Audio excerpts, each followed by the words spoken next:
Hey, Shalom. First and foremost, I want to give all praise, honor, and glory to Yahweh, Bahashim, Yahweh Shah, Bahashim, Rakakudash.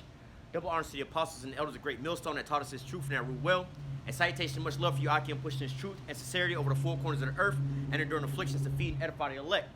We're out here once again, another week out here prophesying in the land of Babylon, all right? Letting you so-called Negroes, Latinos, and Native Americans know you are the children of Israel according to the scriptures, all right? Not only that, we also let these other nations know who they are. And Lord's will, we'll get in a little bit into that. All right, so, just to kind of, give a little backdrop, there was an article that went out. I tried to do a video on it. Lord's will, I can re-upload the another version of the video. But nevertheless, as far as going into Esau being paid back reparations and things like that, man. All right, and then, watching some other things, hearing about some of these things that's going on with these Edomites and their downfall, their kingdom, and what do they call it? I forgot what it's called, the race theory thing, CRT or something like that. Speaking on these things, how they want to erase the history of things that's going on with Jake, man. All right, we're getting to a point where you even have Jakes, and I've been hearing some Jakes talk about these things. Oh, we need to just forget about these things. We need to move on. We have to go do this. We have to go do that, and all these different things. And it's just like, you have one side of Jake that's saying, hey, I would say, they were, back in the olden days, they would use the term Hellenized, right? Today they're Babylonianized, man. They're Americanized to the point. No, we're just all one, a melting pot of people and everything else like that, And I was watching, not to get too far off topic, I was watching another video about something, and they were talking about, they was pissed because they kept calling the West. They kept calling the West basically America Anglo-Saxons, right? Which, when you really go into that term, Anglo-Saxons, that would be the angelic sons of Isaac, which would be the Israelites, all right? Because Isaac had two sons, Jacob and Esau. We clearly could see one of them was demonic, and the other one was, the chosen seed of the Most High, man. All right, so you have Jacob and Esau.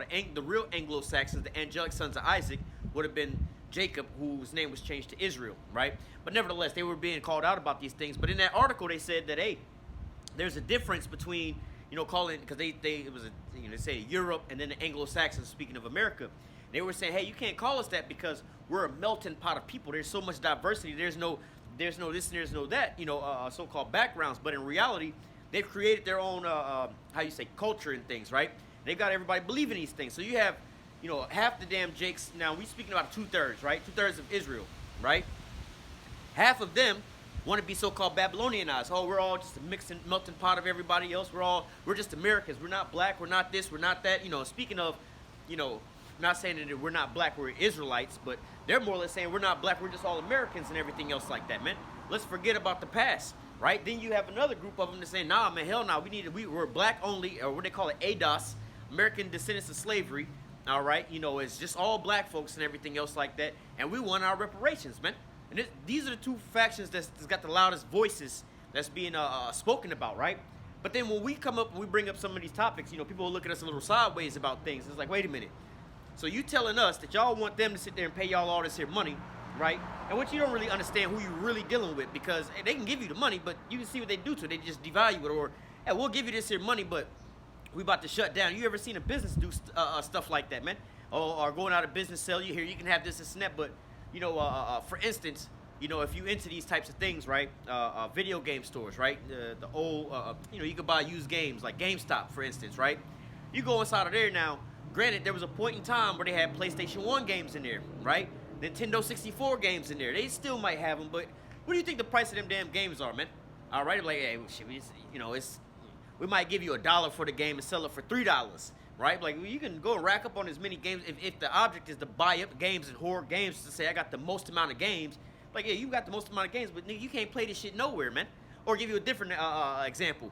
Blockbuster, right? Let's say Blockbuster is now having a huge sale. You buy one VHS tape, and you get 10 VHS tapes for free, right? So all you got to do is spend $20 for one VHS, and you're going to get 20 of them left over. But it's like, what kind of deal is that? That's not really a good deal, because ain't no more VCRs on it. See, you might not even be old enough to know what the hell a VCR is, but we don't even got VCRs no more. Like, y'all giving out all these free goddamn VHS tapes, but where am I going to play it at, man? All right, or DVDs, right? See, now it's like, hey, we don't mind giving you DVDs. Buy one, get 10 free. You know what I'm saying? But they lost their value. So thinking about them trying to give you so-called reparations, especially in a time where everything is. We understand where we're going, man. This is why the prophecies are so important. We know we're going into a market beast system, man, a different type of currency. So them trying to give you money is just, it's not what you want. It's the same with these jakes that want their own so-called land. All right, they want. We need a Jake. They don't say Jake. They say they want a black-owned community, our own land and everything. Like, obviously, these stupid niggas don't look at what's going on in the world. What the hell you think is going on in the Ukraine? You think the Ukrainian people, not the leadership, you think the Ukrainian people want America over there in their backyard or meddling in their things? Ask these other countries about their so-called color revolutions, all right, Arab Springs and things like that, man. All these different coup d'etats, man. America just go over there and overthrow your. Look at how they do it on a low scale, man. All right, you know, you'll have Jake's might be in a little gang or something like that, man. They'll send in an op. Right? They'll go in there like an agent or some shit, and he'll turn the whole goddamn gang out, man. All right, now we're going to start doing deals over here, start doing deals over there. Or we're going to go over here and tag this spot up, so now the enemy coming over here, like, bro, we had a gang where we had peace, bro. We didn't have no ops at this point. We were just a gang of dudes on our block. Now all of a sudden we got enemies everywhere. These enemies came in and took us down. Now our gang don't exist no more, man. This is how Esau works. That's on a small scale, but we see him do this with whole governments, man. I.e., again, going back to Ukraine. Like, hey, yeah, we'll go over there and do all these different things. And then they keep you wonder why they keep sending them all this goddamn money over there, right? Why they keep writing them unlimited checks? Because they're giving them debt that they can't ever get out of. So the fact that they can be like, well, now we own your resources. Now we got to put a military base. Now we own all that shit, man. So you think about Jake trying to get their own land, trying to get reparations, all right, or trying to be blended in with all these folks. Hey, man, you know you not like the scriptures say, though hand go joint hand in hand, the wicked shall not be on punishment. This is not how things go. But then when we speak about, hey, man, the kingdom of heaven is for Jake only, man. Oh, wait a minute. How can we do this? We can do that now. When you actually understand the kingdom, like the rulership. Hey, man, we about to be on top, man. Oh, no, we all should be equal and all living equal. Well, again, going to the 2/3, half y'all don't believe in being equal. Y'all want reparations over the Edomites, man. All right, you know what I'm saying? Or you know, y'all all want to be treated equal, but who going to be in rulership, man? If everybody's a boss at McDonald's, if everybody's a top manager at McDonald's, who the fuck is the employees, man? Who's going to be making whose schedule, man? All right, so hey, you know, because if everybody at McDonald's is a manager and they can create their own schedule, what kind of schedule you think is gonna have happen, man? All right, everybody in their right mind is like, I want the weekends off, man. I don't want to have these fucked up ass shifts and everything else. So you're gonna have shifts that's uncovered, man. So, oh man, did we stop? No, we good. But nevertheless, going back into these things, man, you have to have some kind of order, man. All right, somebody has to be on top, somebody has to be on the bottom, man. All right, but nevertheless, these are the times that we're living in right about now, where Jake is talking about these different things, but they have no foundation to these things, man. You asking Esau for money is just like, you know, how do I put it? I got two precepts that just came to my mind. Lord, so we'll get to them. But you asking Esau for money is almost like him saying, you know, letting him off the hook for being sorry, because in reality, he can't give you back the value of what he's taken from you, right? So, matter of fact, let me just open up with this first, and then we'll go into those other precepts. I should have read this a little bit earlier, but the whole point of this is what? Understanding, you know, like the scripture say, come rest with us, all right? Because of the fact of, hang on one second.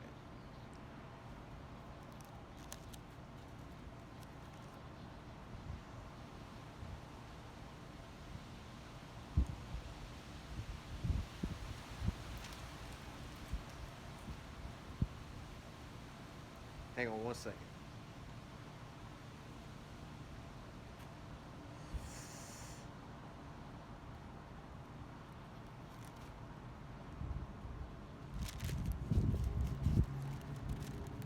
Find something real quick.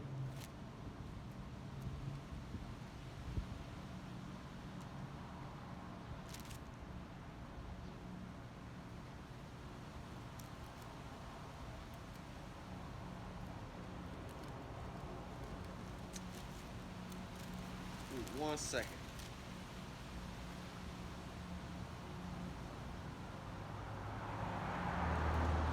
All right, here we go. 1 Thessalonians 5 and verse 11.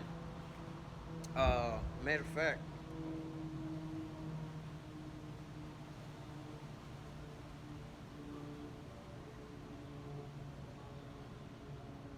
Well, we'll just, let me start up a little bit, and I'll jump down. All right, 1 Thessalonians 5 and 1, it says, But at the times and the seasons, brethren, you have no need that I write unto you. All right, going into what? These here prophecies.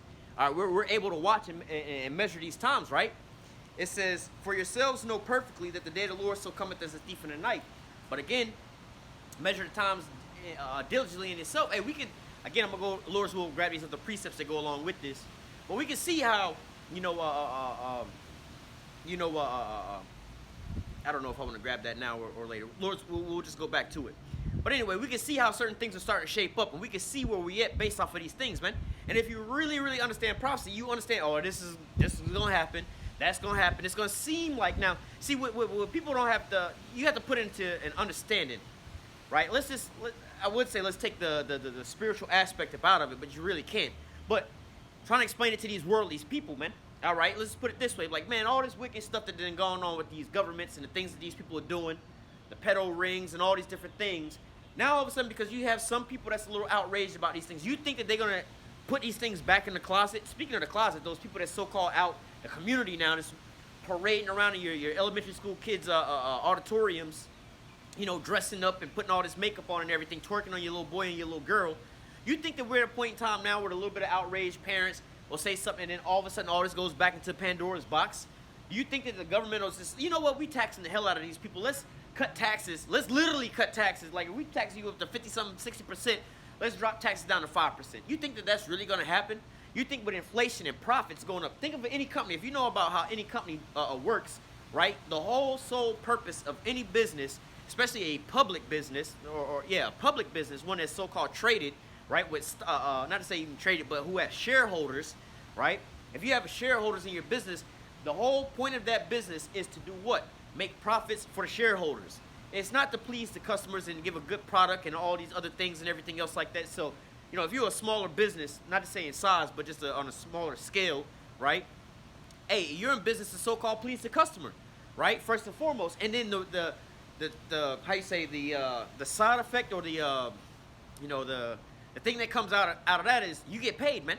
All right, you know, and I understand that about business and being in business. Hey, man, the type of business that I'm in, only 10% of what I do is actually focus on that business. The rest of it is fucking customer service, man. Going around and just talking to people. Hey, how's it going today? How's things going? And just a little small petty talk, man. All right, and in the business that I'm in, you know, come to find out, you know, and I deal with a lot of elderly folks and stuff like that. These motherfuckers is really paying for you for your time, man. You know what I'm saying? Just like when you go to, not really barbershops, because barbershops, guys go in and go get their hair cut. But even, you know how they have what they call, quote-unquote, barbershop talk, man. In reality, they can go get them some clippers themselves, and if they got a basic haircut, you know, go do their own shit up. They ain't got to wait or nothing like that. But I noticed in women's hair salons, right, having a relative that used to work in that industry, man, every week you got the same ass old ladies coming there just to get their goddamn hair washed, man. But it's not that they coming for. They're coming for, you know, conversations and things like that. So, you know, smaller businesses, they're in business for that, and the byproduct is that you get paid and they take care of you, all right? But when it comes to these major businesses, it's for the shareholders. So, hey, they're in business just to keep getting all these things. So now I'm saying all that to say this. Do you think that there's, like, I'll give you one more example. If Walmart made $1 billion last year, let's give you easier numbers, right? If Walmart made $100,000 last year, right? Next year, they got to make at least $101,000, $110,000, $120,000, $150,000. That's how they would count themselves profitable. If they made $100,000 last year and they make another $100,000 this year, they're not profitable, man. Like, wait, I mean, now we're talking about profit, right? Now, after all the bills is paid, right? You made $100,000 after all the bills is paid. Not saying that you made $100,000, your bills is $75,000, you only made $25,000. No, all your bills is paid first and foremost, and then you're left over with $100,000. If they're left over with $100,000, they're not in the debt, they still profited $100,000. They said that they're not profitable. If they, again, all their bills is paid, the profit come up to $98,000. They say we're not profitable. Even though they profited $98,000 that year, they're still in the green. They say, hey, we're not profitable. So if we made $100,000 last year, we're only profitable if we make $101,000, $105,000, $110,000, $120,000, $150,000, $200,000. That's when they're profitable. So I say all that to say this. You think that these companies that's been pushing so hard for all these years, like, you even need just one big jump, right? Let's say in the sense of the pandemic. Let me think of a business that might have just skyrocketed. Well, let's just say this. In the pandemic, guess what skyrocketed in sales? You know, what is it, 3M? They sold those masks, right? What do they call them shits? Hand sanitizer or whatever, these companies, right? Selling this stuff in the pandemic. Guess what? Their stock skyrocketed, right? just because their stock skyrocketed for this one little moment in time that they was doing these things, man. All right, I'll give you a different example, right? Super Bowl coming up, the grocery store. All of a sudden, they notice their chicken wings skyrocket, or Pizza Hut sales skyrocket for the Super Bowl. Now, can they say, hey, if today we made, $10,000 selling wings, $10,000 selling pizza, and don't take into account that it was because of the Super Bowl, and they say that they're unprofitable the next day. Oh, well, we only made $5,000. Yesterday we made $10,000. Yeah, it was a big ass event. That's why you made all that money. It's like, but this is the new bar now. These people are never gonna roll backwards. You see what I'm saying? I'm saying all that to say this. You're not gonna go backwards and put whatever, the genie in the bottle again, or close Pandora's box. Whatever came out, you're not gonna put that back in. So going forward with all this here stuff, man, you have to understand. Like, look, we at the end of this here bad boy, man. Matthew 24 speaking about that. If time wouldn't be shortened, all right, there would be no flesh saved. So look at the trajectory right there. No, we going this way. You see your bank account, you got negative this in your bank account, and the money's still going there. You got what they call auto payments lined up out the yin yang. Today you negative $50, tomorrow it's a negative $100. The next day you going down this path, and you still charging up. It's not like you paying the debt off. You're just going further into debt. So what do you think? Hey, bro, you going for bankruptcy right now, bro? You're not going to get up out of debt. It'd be different if you was negative $100. Next week you negative $50. Next week you negative $25. That's you still broke, but you getting out of your debt. You in the right path. But America's not going that way, man, and the rest of the globe ain't going that way either, man. But this is why it's important. Well, let's go ahead and read that again. 1 Thessalonians chapter 5, verse 1. But at the times and the seasons, brethren, you have no need that I write unto you. Well, let me read this first, and we'll come back to that. And this is 2 Ezra 15:1. It says, Behold, speak thou in the ears of my people the words of prophecy, which I will put into thy mouth, saith the Lord, and cause them to be written in paper, for they are faithful and true. And fear not the imagination against thee. Let not the incredulity of them trouble thee that speak against thee. Right? And that's where we at right about now. So going into 1 Thessalonians, right? Paul said, where are we at? Hold on, I dropped my page. Damn it, man.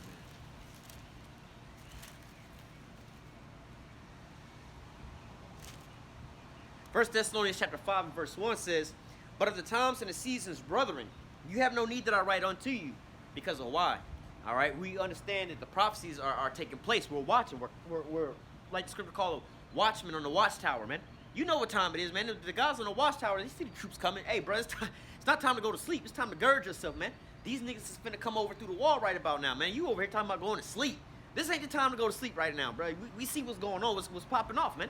Hey, it's time to, what Lee United said? He's like, earthquake, no. That's the sound of battle. You know what I'm saying? He like, hey, basically gird yourself, prepare yourself. This is where we say, this is where we stand, this is where we fight, this is where they die. They knew what the fuck was coming. All right, that's why they was in that defensive position. Hey, bro, it's about to go down. Now, if you had one of those Spartans that was over there that was more worried about, man, I done left some chicken on at the house. Let me go see what the hell going on. Or let me go and check my FICO score, modern day times. Let me go and check my emails and shit. Let me go on Facebook and post. Nigga, you in the wrong time, in the wrong moment. You not looking around. Whilst everybody else is on it, yeah, they ready to go. That sword and that shield is up. They understand the times that we in. So we're like those that are girded with the sword and the shield, understanding what's going on, while 2/3 of our people, they act out here lackadaisical, man. Or they're asking for the wrong stuff. Like, bro, how you talking about some of your internet down? I'm going back to the Spartans, right? And this is modern day Spartans in that same fight. How you worry about your internet being down? Your cell phone ain't got no service. Your bill is due, and you got Xerxes and them about to just haul off on your ass. But, bro, don't worry about that right about now. That's not important. This is what's important. Hey, y'all got marched out here to fight, to give y'all people some time. Y'all all finna die out here, man. None of y'all are going home. So what the hell you worried about that for, man? This whole system is about to collapse, and you over here worried about, oh, Esau is going to war with the whole goddamn planet Earth and a flame of glory, more or less, to say, hey, I'm going out with a bang in this bitch, man. If I'm going out, I'm taking all you niggas with me, type of shit, man. Esau's literally falling right about now. You trying to go and fucking, not to say, really detach yourself in a sense. We are supposed to be detached from Esau, but, because hand join in hand, they should not go unpunished. But I'm saying, like, bro, if you understand more, again, the prophecies, all right, Jeremiah 16 and 14 and 15, man.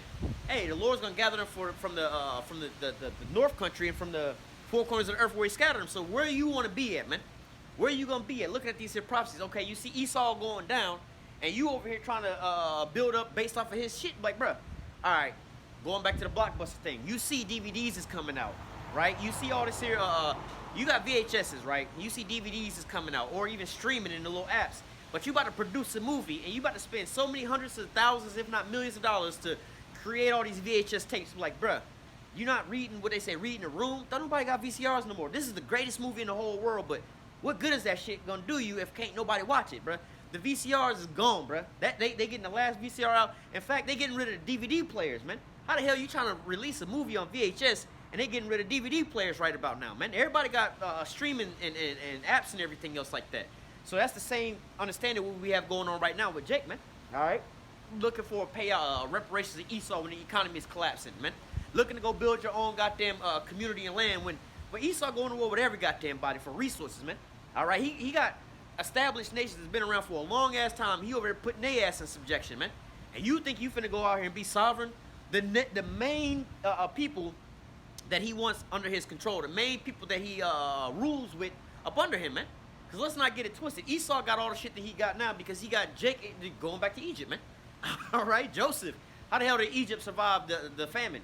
They had Jake that was in control at that point in time. Joseph understood, look, this is what's going to pop off, and this is what you're going to need to do, and so on and so forth, man. All right, so, hey, you know, that's the same thing we got going on nowadays, man. Who's really inventing all this here stuff that Jake is, or Esau's out here using, man? When you really go into these inventions, the sonar, radar, GPS, all this stuff has been invented by Jake, man, and was given to Esau. And the majority of it is used for him to, you know, to how I say, strengthen his sword to go over here and take peace from the earth with, to fulfill his prophecy. Esau ain't really doing none of this here shit, man, and which rightfully so. Hey, if you the king of the fucking kingdom, right, you got servants, man. All right, you got human resources to go do this shit for you, man. This is why, you know, side note, the human resource is the #1 resource on the planet Earth. Forget the gold and the diamonds and the oil. If you got the human resource, they'll go out there and go get it for you, man. You don't want to be, I rule everything, but I got to go out here and work in these here fields. They go, hey, man, you could be a farmer with the biggest goddamn farm and the best fruits and shit. It's not very profitable if you the one got to go out there and till your own land. But if you got a bunch of servants to do the shit for you, man, all right, you'll be in a better boat. But nevertheless, hey, this is you know, the mindset of the people right about now, right? So let's go back into that. 1 Thessalonians 5:1. It says, but at the times and the seasons, brethren, you have no need that I write unto you, all right? For yourselves know perfectly that the day of the Lord so cometh as a thief in the night, in which, you know, again, going back to the 2/3 and the 1/3, or 2/3, half of the 2/3, you know, we're speaking about 2/3 here. You got one half that's like saying, hey, look, we want reparations, and the other half of the 2/3 talking about we want to go build our own community. You know what I'm saying? And hey, you got another third of them motherfuckers that say, hey, we all just Americans. We don't need none of this. You know, they all Hellenized, basically, man. And I can't stand when I see, man, what kind of shit going on here, man? Got these damn, see, these Edomites is mad about some shit, but it's all good. Anyway.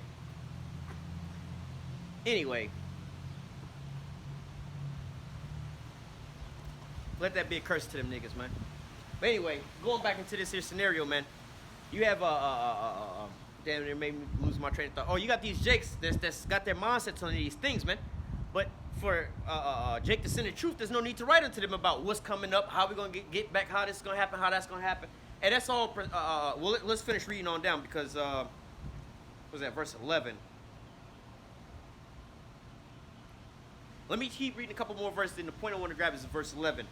It says, for when they shall say peace and safety, then sudden destruction cometh upon them as travail upon a woman with child, and they shall not escape. It says, but ye brethren are not in the darkness, that day should overtake you as a thief.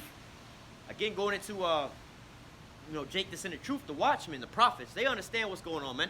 You're not going to get got by these things, man. You know, they could just say, all right, you know what, fuck it, we're going to give y'all reparations. But in order to get it, you got to, you know, take this here chip, and we're going to put the money under that. Guess how many Jakes is going to fall for that damn shit? Oh, shit, we get reparations, we get land, they're going to give us everything that we want, just got to go take this here chip. Boom, your ass is caught, man. All right, not realizing, like, man, that shit ain't going to last no way, man. Again, going back to the analogy, hey, look, come sign up with a membership plan, all right, sign a 5-year deal with us at Blockbuster, and we'll give you 100 free movies. Like, you know they only in business with VHS tapes, right? So you think you're getting a benefit of this shit by getting, oh, they giving out free movies. Yeah, VHS. You don't even have a DVD player no more, nigga. Like, what the hell you gonna do with these VHS tapes? It's not like you can even sell them. Who want them? You know what I'm saying? You got movies from the 90s in that bad boy where you can go get your Fire Stick for like $30. You know what I'm saying? And if you know, you can go get you the little free apps and watch every movie that's ever been made for free. But yet, this is what 2/3 of our people, they're walking blindly. This is how they say, hey, they're going to get caught like a thief in the night, because they're looking for one thing, thinking one thing is going to, oh, you think that, again, the cat going to go back in the bag. They're going to just start doing shit righteous nowadays, man. Esau finna apologize about all these things. Or we're going to just forget about what happened and just ride off into the sunset, man.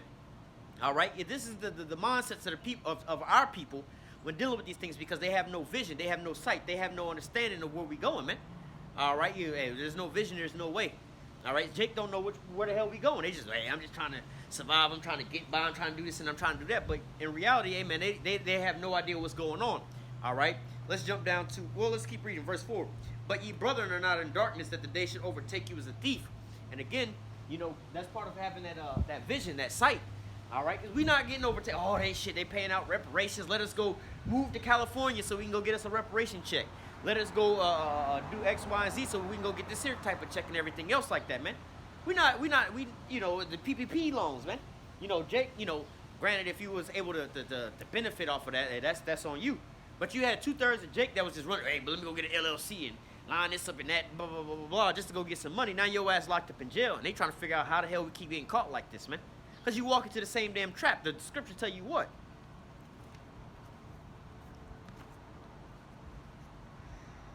I almost opened it up to the right page.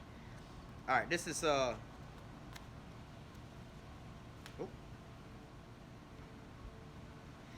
Sirach chapter 10 or 12 verse 10.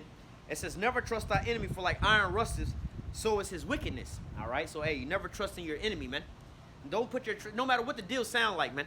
Because like they say, hey, read the fine print, man. Or hey, man, hey, you over here signing your life away to the devil, not realizing, and that's in reality, man. And that's one thing as a side note you got to understand about dealing with the Lord versus dealing with the damn devil, man. The Lord sound bad, and the Lord like there's a song called Vice Versa by what your boy name is, Pastor Troy. Oh, that song. What if heaven was hell and vice versa, right? And which, Lord's will, we might get into that about the I heard somebody talking about, hey, we in hell now, but Pastor Troy had a song, heaven was hell and vice versa, saying that to say this about the Most High versus, quote unquote, the devil, the spiritual demon Satan, right? To the masses, people would think God sound like the devil and the devil sound like God, because God be straightforward. The Most High say, hey, look, I don't know if I want to say that. Okay, man should not lie with mankind like he lie with a woman, basically, right? You know what I'm saying? I was going to say it a little more vulgar than that. But if you do, your ass going to get put to death, right? Point blank, period. Oh, that's a little harsh. You talking about putting people to death. Yeah, nigga, I told you, if you do X, Y, and Z, your ass getting put to death. What did the devil say? Oh, you're not going to surely die. You're going to come up. You're going to get all the power that you want. You're going to be like this. You're going to be like that. Look at how it plays out in this here world, man. Hey, what is that? Matthew 19:27. Hey, we've forsaken all and we followed you. We gave up our lives in this here world. We hated our lives unto death, man, trying to fit in with this here society to serve the Lord, man. We were disciplined or disciples, man. We had to wean ourselves off of this here world and everything. But what does the devil say? Nah, enjoy everything. Fulfill your pleasures. Do what thou wilt. Do whatever you want to go and do. Live it all up, man. Just indulge in it all, man. No, you don't got to give up nothing. Like, look at how they do it in these with these rappers and everything. They promise them all this here wealth and all these different things, but then they have to give up a piece of their life, man. They have to wind up doing certain things behind closed doors, and at first, like, oh, it's just this and that. But they have to keep doing it, man. Then they realize, man, this ain't what I really wanted. But they gave you all the money, the glitz and the glam and the fame and all those things. Whereas you would look at somebody as a so-called nobody. Like, look at this nobody over here. He ain't got half the stuff that I got, but guess what? He's still closer to the Most High than you are, and you can't pay for that, man. All right? We'll see about that. But nevertheless, these are the, this is just a side note, like I said, between the Most High and the devil, man. The Most High is it's just like medicine and food, man. That bitter food is actually way better for you. Bitter medicine and herbs is better for you than the sweetness of certain things, man. All right, you start drinking, like, let's say sweet tea versus unsweet tea. I'm a sweet tea drinker. In reality, you putting all that there sugar in there, that ain't no good, man. Comparably to just drinking some unsweetened tea without the sugars in there, you know what I'm saying? But, Jake don't want to listen, all right?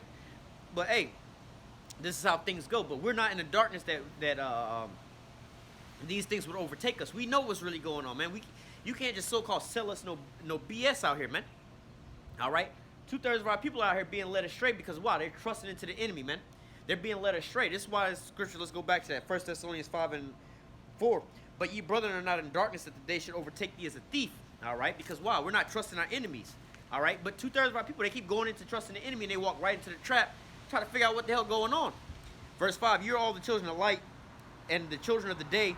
We're not of the night nor of darkness. Therefore let us not sleep as do others, but let us watch and be sober. Right? And that's where we at now, watching and being sober about the things that's coming to pass, man. All right? And with that, and watching and being sober is part of what? Measuring the time diligently and seeing where we at. Oh, man, fuck that. This is almost over anyway, man. Yeah, they talking about the FedNow program and the MOTB. Yeah, okay, let's get this ball rolling, man. Oh, they about to drop the economy. See, when they talk about the economy collapsing and this shit and that shit collapsing and things going away, no more Social Security, we rejoice at these things, man. All right, well, let's keep reading. It says, verse 6, therefore let us not sleep as others do, but let us watch and be sober. For they that sleep, sleep in the night, and they that be drunken are drunken in the night. Let us, who are of the day, be sober, putting on the breastplate of faith and love, and for a helmet, the hope of salvation. It says, well, let me just, the point is 11. Verse 9, for the Most High have not appointed us to the wrath, but to obtain salvation by our Lord Yahushua HaMashiach. It says, who died for us, that whether we wake or sleep, we should live together with him, right? The point is, says, wherefore comfort yourselves together and edify one another, even as also ye do. So going into understanding about the, being occupied, watching, right, into this here word, measuring the time diligently. We comfort ourselves into, first of all, with these here words, man, because we know what's coming, man. Babylon the Great, it's how they say it's circling the drain, right? Now, but you living in Babylon the Great, you're like, oh man, this is not good. You know what I'm saying? So like, imagine, to give you an example, you working at a job, right? And you hear from the grapevine, hey man, we about to be out of business in 6 months. We going, they selling everything and going out, blah blah blah. Normally that's a bad thing for people. It's like, oh fuck, we gotta go get another job. This was a good paying job and so on and so forth. But then you may have a job to say, hey, we're gonna pay you out a severance package, man. In 6 months, we signed y'all up for a 5 or 10 year deal, right? But in the first year, 4 months in, we realized this shit's not gonna work out. You know what I'm saying? Or let's say 6 months in, we realized this shit wasn't gonna work out. So in 6 more months, we're gonna close up shop. Like I said, most people would be upset, like, fuck, I just signed a 10-year deal with these folks, and I'm supposed to be straight for this amount of time, and I gotta go look for another job. Things would be bad. But then knowing what's going on, they're like, you know what? 6 months from now, we're gonna shut down. Y'all ain't gonna have no more jobs. But guess what? We're gonna pay you out for that 10 years that we told you we was gonna do. So you only really had to work 6 months to get paid for the next 10 years, right? So are you thinking, hey, well, the bad news is I'm about to lose my goddamn job. The good news is that I'm gonna be straight better. This is better than me fucking working for these niggas. Now I can go get me another job after these 6 months, go work that job and get paid by another. So I got 2 jobs paying me and I'm only working 1 job. That's good fucking news and the bad news. So the same thing with us. Hey, Babylon the Great is falling. It's falling. All this stuff is going down. But hey, we know that salvation is up next for Jake, man. All right, it's going into Esau's the end of the world and Jacob is the beginning of it that followeth. And so we understand these things and we count these things to it. But nevertheless, you have 2/3 of our people, right, that want to go in and they have, again, no vision, no guidance. They don't know what the hell is going on. They want, reparations money. They don't even realize the economy, the dollar is collapsing, man. So you want this reparation money just for it to be worth nothing, right? You see what I'm saying? Like, well, what the hell good is that going to really do you, man?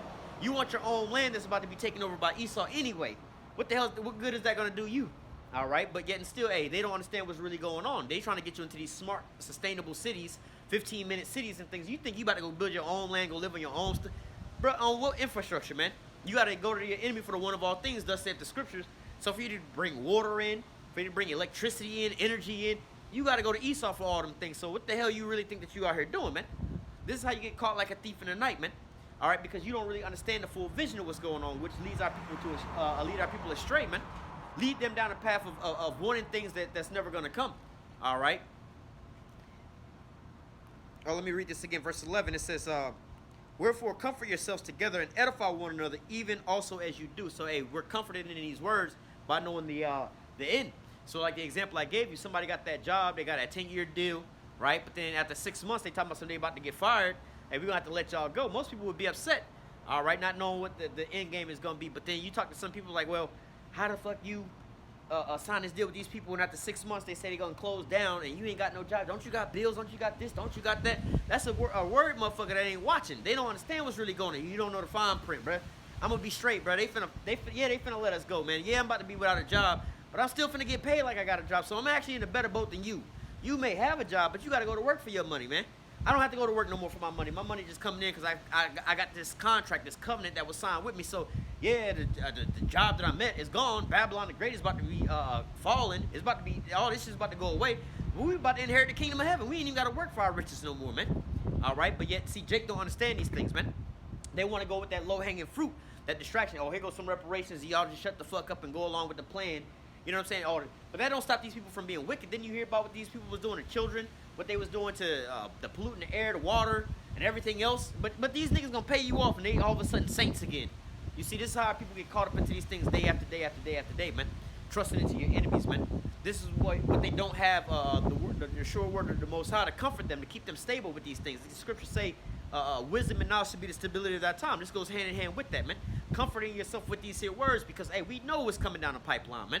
We don't have to sit here and get our, they voting on reparations. We need every black person to go down there and vote for reparations. Nigga, y'all wasting y'all goddamn time. I'm not finna go out there and go vote for you don't want reparations? Yes, I want reparations, but I don't want Esau to give me no goddamn reparations, man. The Most High finna give us reparations, man. All right, but getting still, you have our people that's going down the pipeline that don't understand what's really going on, man.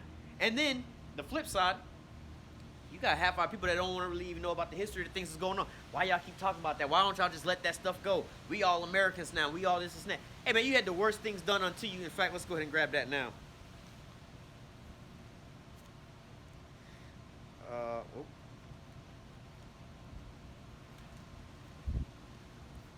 right.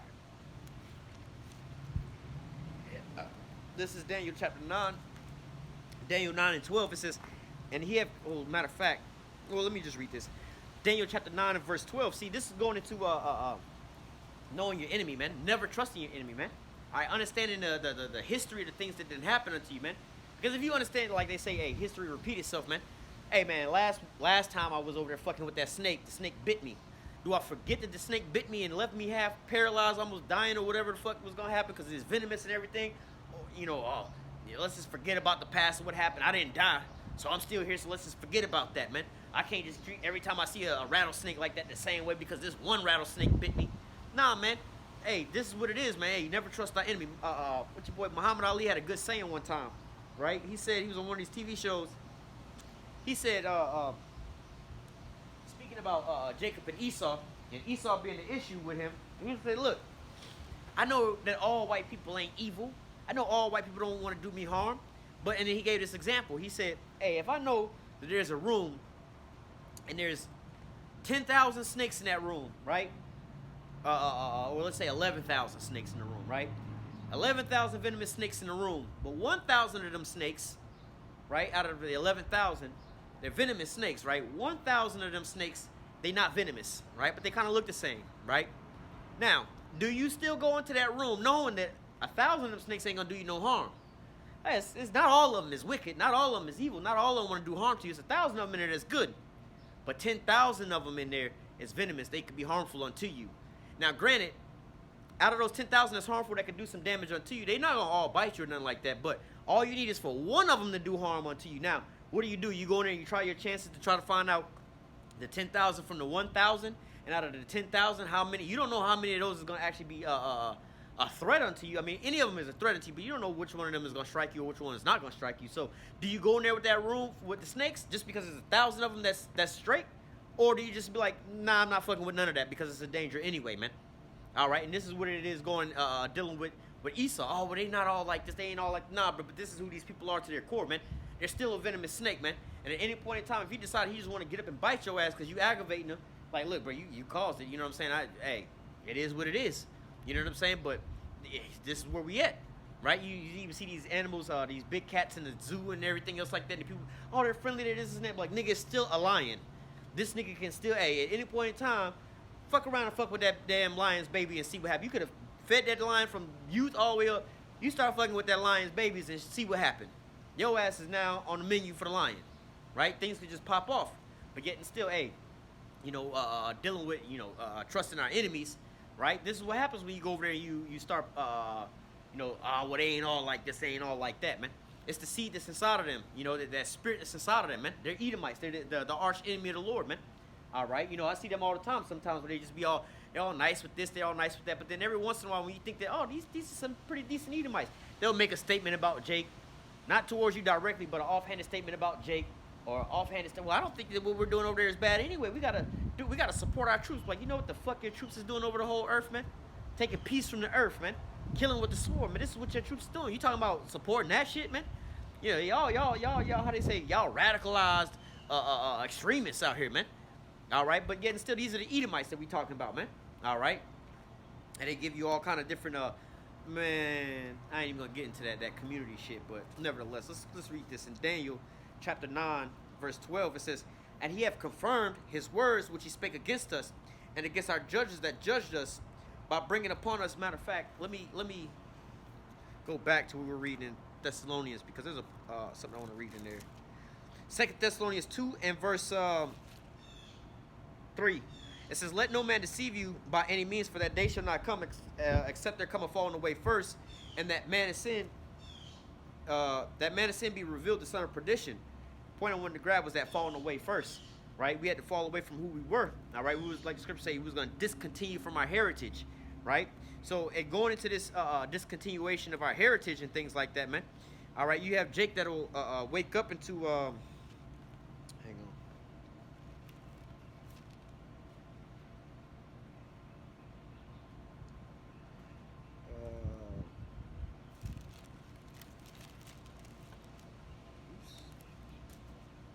Let me see if I can find it.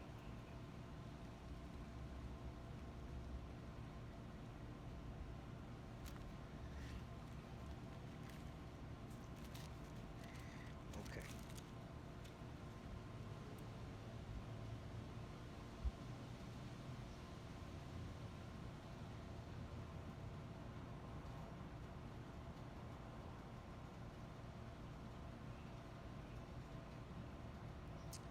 This was I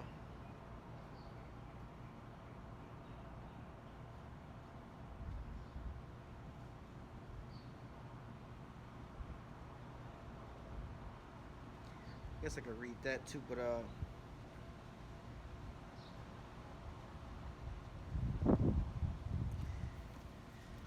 was one more verse I want to read. It might be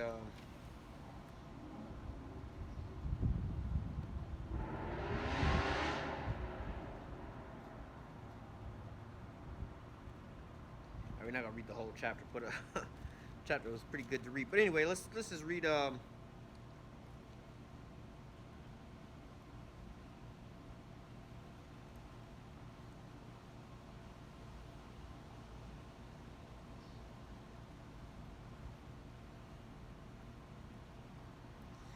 we could just read. Let me just hit this here point here.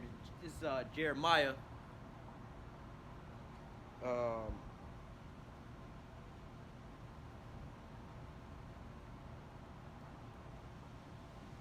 Let me just read this real quick. Jeremiah chapter 2, verse 13. It says, "For my people have committed two evils, for they have forsaken me, the fountain of living waters, and hewed them out cisterns, broken cisterns that can hold no water."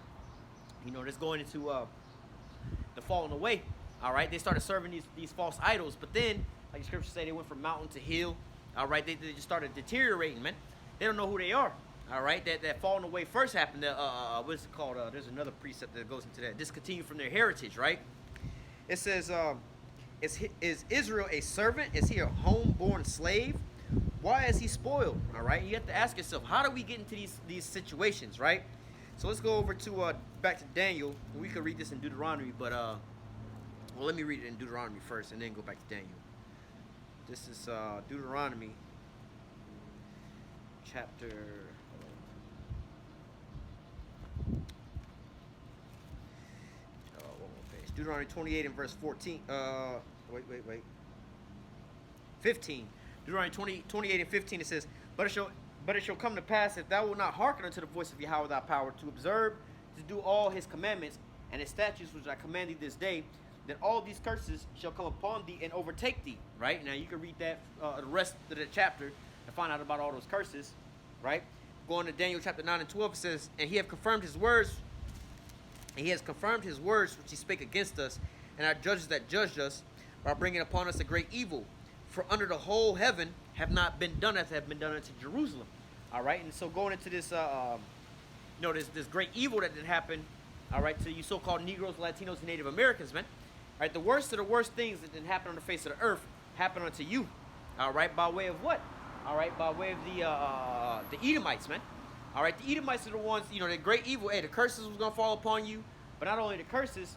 Part of the curses was what? That fierce nation that was going to come down upon you, man, and have no mercy upon the old or the young. So with all these things that's going on, Jake don't want to hear about the history. Jake don't want to hear about the things that's been going on to them. But then when it's like, look, this is why these things are about to happen to these people, right? All of a sudden, Jake don't want to hear about these things, man. But yet and still, when it comes to their own brethren, oh man, this fuck nigga done took $5 from me, they want to pay me back. This fuck nigga, you just had a nigga who, some Jakes who shot the neighbors and shit because he was outside shooting his gun in the front yard, and they told him, hey, bro, we got kids in there asleep, bro, like, calm down. He went over in there and started executing people over stuff like that, man. And this was a Jake, right? But nevertheless, what happens about with Esau and the things that Esau do, man? Jake is easy to so-called forgive them, but then they don't want to forgive their own brethren, man. All right? They don't want to look at the things that Esau's done unto them, even though the worst of the worst things that's ever been done unto you happened unto you by Esau, man. All right? You talk about, Jake that stole $20 from me. Jake then broke into my house and stole my flat screen TV. Jake then ran off on a plug and everything else like that. But what about Esau stealing your whole land? What about Esau stealing your whole, not just your relatives, your people, man? Take your whole people from one place to a whole nother place, man. What about all these different things that's going on into the world that you have no idea Esau mixing things up for with, man? All right, but getting still, hey, these things are so-called forgiven. These things aren't even talked about. We can't talk about that. Why we always got to bring up slavery? Why we got to bring up what happened here? Why we got to bring these things up, man? All right, because Esau at the end of the day has to pay for these things, man. All right, you don't realize of your enemy and the things that he has coming in his future, man. Jake always want to talk about, well, look, when I get my get back on y'all and this is, well, what about when the Most High get his get back on Esau, man? What about all these different things? Now, you over here crying about reparations and all these different things. Esau should pay you back. But see, you just want money. You don't really want to, these people are talking about these reparation things. They don't really want to go into the history of what really happened, man. Because if they did, they'd be like, yo, this money that y'all trying to give us, it ain't enough. All right, it's not enough. I mean, y'all, not only did y'all just work us, enslaved us, and, bro, you took all the land from us, man. You took the resources. Y'all wax rich off of our backs, man. So everything that you have and more belongs to us. You wouldn't have no life over here. You wouldn't even come if, first of all, if the natives would have never taught them how to survive over here, they wouldn't have lived over here. They would have died off over here, man. So your whole existence of you living over here, ultimately it was the Most High that is in control of all these things. But in a carnal sense, like, hey, for the Edomites, like, yo, if it wasn't for the Northern Kingdom, you wouldn't even survive it over here, man. If it wasn't for the Southern Kingdom, America wouldn't be what it is as a powerhouse as it is today, man. You wouldn't be the richest people on the face of the earth, you know what I'm saying, if it wasn't for Jake, man. So these reparation talking ass Jakes, they understood these things. They wouldn't be going for no little bit of money, man, because they would know that the whole planet belongs to them, right? And if you talking about these ones that's joining hand in hand with one another, again, if you show them the real atrocities about them, where the term barbecue come from, the term gator bait come from, man. All right, all these different things they used to do to Jake, man. Indian scalping him, skinning Jake, man. All these different things, buck breaking and all these different things, man. All right, where they get some of these different things from, man. All right, man, we can go into a lot of this foul shit, man. Where you don't even realize where these things come from, like the funnel, like you put a funnel with oil going to your car, man. They used to break Jake teeth and put that funnel in their mouth and force feed their ass, man. Then when they get sick and have diarrhea, they used to plug they erect them up with a plug, man. Now they sell them as sex toys. You see? What your boy name was? Andrew Jackson on the Trail of Tears, man. All right. In fact, they used to have it because not far from where we at, you know what I'm saying, is they call it Highway 41. They used to have signs up and down there to tell you about the Trail of Tears, but those signs are now gone. But Andrew Jackson, man, where do you think you get the C-section from, man? What they was doing was they was death marching in Northern Kingdom, all right, up to the Dakotas and things like that, man. All right, what they would do is they would cut the woman's stomach, take the baby out, and smash him up against a tree, man. So when we read scriptures about happy shall he be that taketh and dasheth thy little ones against the stones, people look at us like we crazy, but what the scriptures say, reward her double as she rewarded you. Pay her back, and the same thing that they done unto you, you get that get back onto them. All right, but these are the things that Jake don't understand, so they're so nearsighted, they can't quite see the trees from the forest, man. All right, they just see it's a tree in front of them. They don't realize they stuck in a goddamn thick-ass forest. It's like, no, you only looking at, oh, we just want our money back. But wait, what good is the money if the money is only predicated off Esau being in power? Because he the one gave that shit that value, man. That's not real money, man. All right, because he gonna give you $1 billion in U.S. currency and then change it to a CBDC. Like, well, you know, we gave y'all train loads of $100 bills, but we no longer taking that shit no more anyway. This is a whole nother currency. Yeah, we paid y'all off. Y'all accepted it, so y'all was okay with it, man. Just like in certain situations, you get in a car accident or something like that, and the insurance company or business immediately try to pay you out. Here go a check for such and such. And I remember this happened to my sister a long ass time ago, man. We were living in Atlanta over there on Old National, where the goddamn discount mall is on Old National. There used to be a Target right there, right? But anyway, we was inside the store. There's a little kid, and I don't know if my sister was climbing on the shelf or whatever the fuck she was doing. The shelf wound up falling on her ass, right? She wasn't really hurt or nothing like that, but management came running. You know what I'm saying? Oh, we gotta go to the office, we gotta go to the office, we gotta go to the office. They quickly wrote her a check for $200, right? You know what I'm saying? Hey, fuck it, let us take out the $200 or whatever. You know, I was with my dad. My dad was probably like, well, you can see how you handle the business. But in reality, he probably was thinking, now I'm thinking as an adult, man, we ain't gonna win no goddamn court case with these niggas. They gonna pay us off. But regardless, the reason they paid her off like that $200, so they say, no, we paid you for this. You can't come back and sue us now. Insurance companies, you get into a car accident or something like that, oh, just take this $2,000 here, we're going to pay you off. Not realizing that the car insurance company is actually going to sue these people for $50-something thousand, and then they're going to take $48,000 and give you the $2,000. Now you can't go back and try to get no money off of them because you already got paid off, man. And see, this is what Jake or Esau's trying to do. Let's read about that real quick. Right here. Job chapter 20 and verse 10. Yep. Job 20 and 10, it says, for his children shall seek to please the poor, and his hands shall restore their goods. All right, hey, ultimately going into their hands, restoring the goods, that's when the Most High changes positions with everything. But, hey, his hands shall seek to please the poor. Because this is where they at now. All right, hey, man, look, these niggas is all upright. Because they realize, like, once you start taking every damn thing that's around the globe, hey, look, man, you know, this nigga cheating, this nigga doing, all right. So, look, let me calm them down before they expose me for everything. We'll give y'all some money. We'll give y'all reparations. We'll give y'all this. We'll give y'all that. Well, we already got everything completed now. So if we just pay y'all off, y'all not going to complain about it no more, man. You know, it's like you got a little brother, a little sister. Y'all in the house, you're supposed to be babysitting, and you do something foul. All right, look, I'll give you some candy if you just don't tell on me. Look, you know, I got to pay you off just so that I can keep going on to my wickedness, and you ain't going to say nothing. Man, I gave you some candy, man. I gave you $5. I did your chores for a week, and you going to rat on me like that? You know what I'm saying? That's we all been in that scenario, man. As little kids, you do something, your siblings do something, and then they try to give you some hush money more or less to say, I'll do the dishes for a week. Just don't tell mama I actually did this. I broke the vase. Hey, look, don't do this. Let's say report cards come out. Look, don't show mama your report card because I got all F's, okay? And you might have got all A's, but she gonna be happy about what you got. She gonna be mad at what I got. She gonna take my video game away. So look, I'm gonna make a deal with you. Let me go ahead, because see, they didn't already fucked up. And they know they didn't fucked up, but they don't want that punishment. So look, how about I just go ahead and buy myself some more time? I'll do the dishes for you for a week. Just don't give mama the report card. But see, wait a minute, my reward is owed to me because I was doing good in school, and I'm about to go get this little pizza party or ice cream party that mama then promised me for having good grades. But you on the other end about to lose your video games or your sports or whatever you fucking into, all because, what? You want to pay me off? Nah, man. And Jake don't realize that short-term thing. Like, look, you just about to get paid off by doing some chores. You ain't got to do chores for a week, but you was about to get, a new Xbox, a new PlayStation or something. You gave that all up so this wicked nigga can keep going doing wickedness, man. And this is where we at right about now. So I say that to say this again. Okay, so what if Esau pay off Jake for all the wrong, the slavery and everything else like that? What happens if they do give you all this here money, man? That gonna stop Esau from feeling the way Esau feel about? That's gonna just turn it up even more worse, man. You gonna have these Edomites walking around. Hey, Dave Chappelle had a skit about this, man, paying back reparations and things like that. He got pulled over. What did he say? He said that's where they get that rich bitch line from. He got pulled over, I think, in a Newport truck or something like that. He said, and the news report said, so now that you got your reparations, you're gonna quit your job job driving the Newport truck. Like, job? Bitch, I don't got no job. I own this. I'm rich, bitch. That's where they get that line from. You can go look it up, man. So you think that now all of a sudden Esau done gave you all this here money, right? That's going to change the way things go. You're going to be balling and everything. Now, if you from the South, and you know about this, right?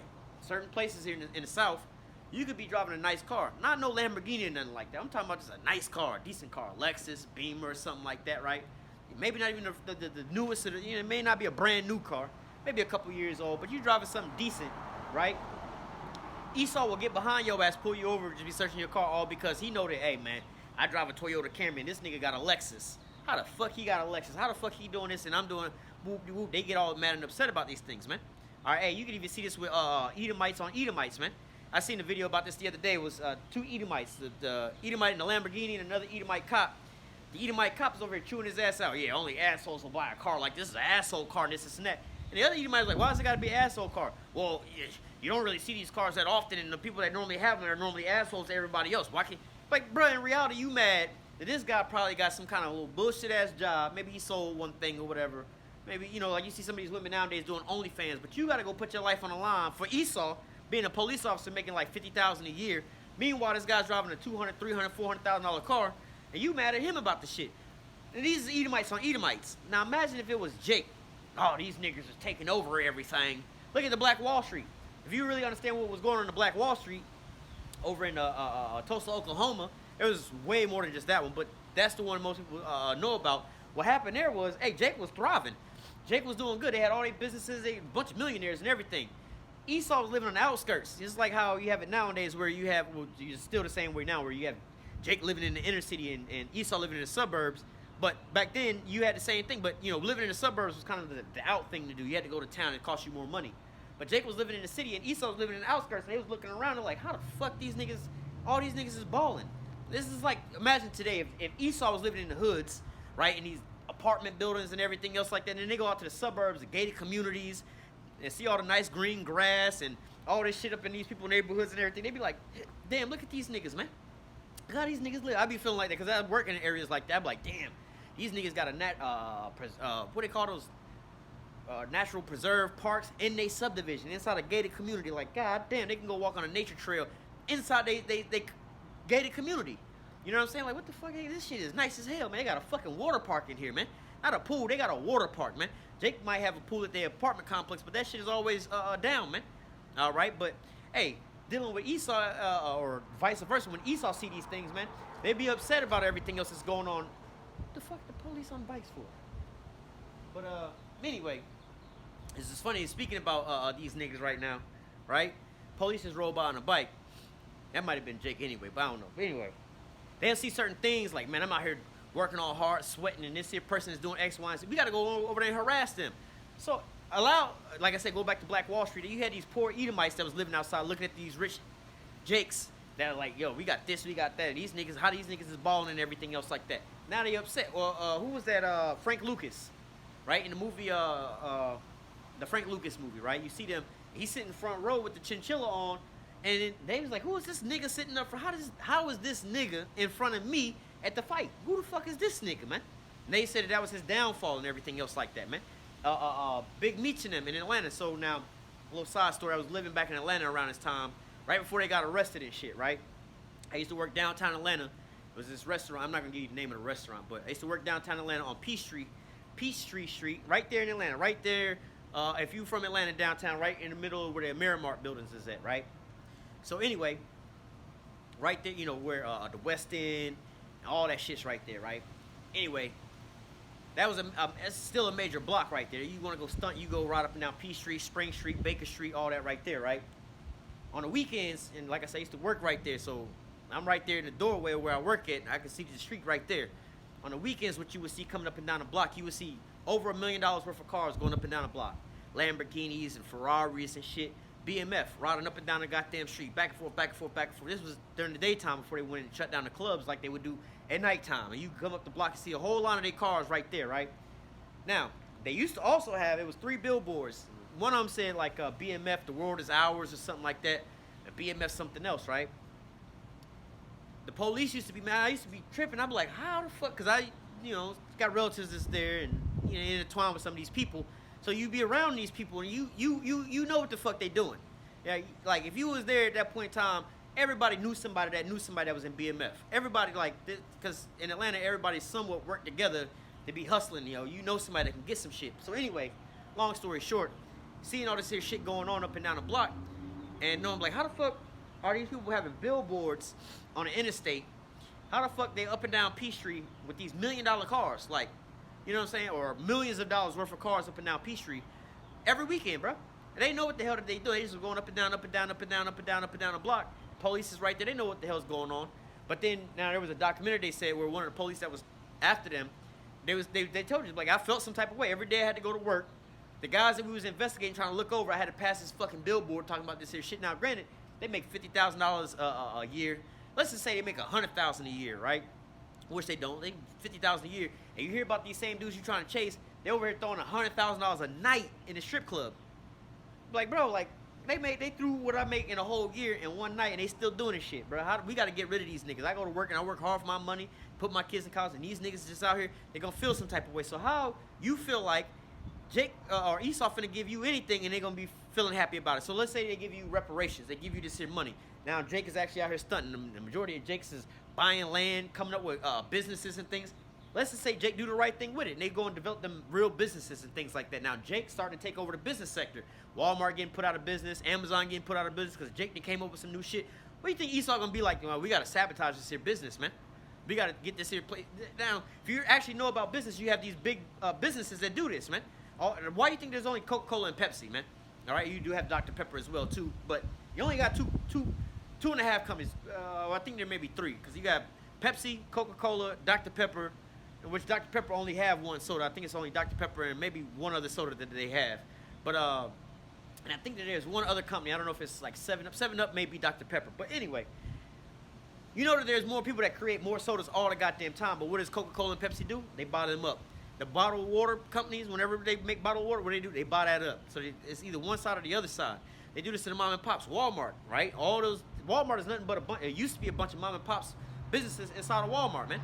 Walmart buy them all up and everything else like that and put them out of business. So what do you think Esau will wind up doing to your ass, man? Or they see you got a plug, you got a little business, we gonna buy you out. There's an old term. I remember my grandfather, my great grandfather, in fact, back in the olden days, man, that was a crazy story. They wound up buying these Edomites out, man. But they weren't so happy with that. When the nigga that was a sharecropper, all of a sudden, and they, you know about sharecropping, you never made enough money. But he was, wise enough to figure out how to make him keep some money, and wound up buying the goddamn land that he was sharecropping off of, right? Eventually, we don't own none of that shit no more because Esau came back and took it, right?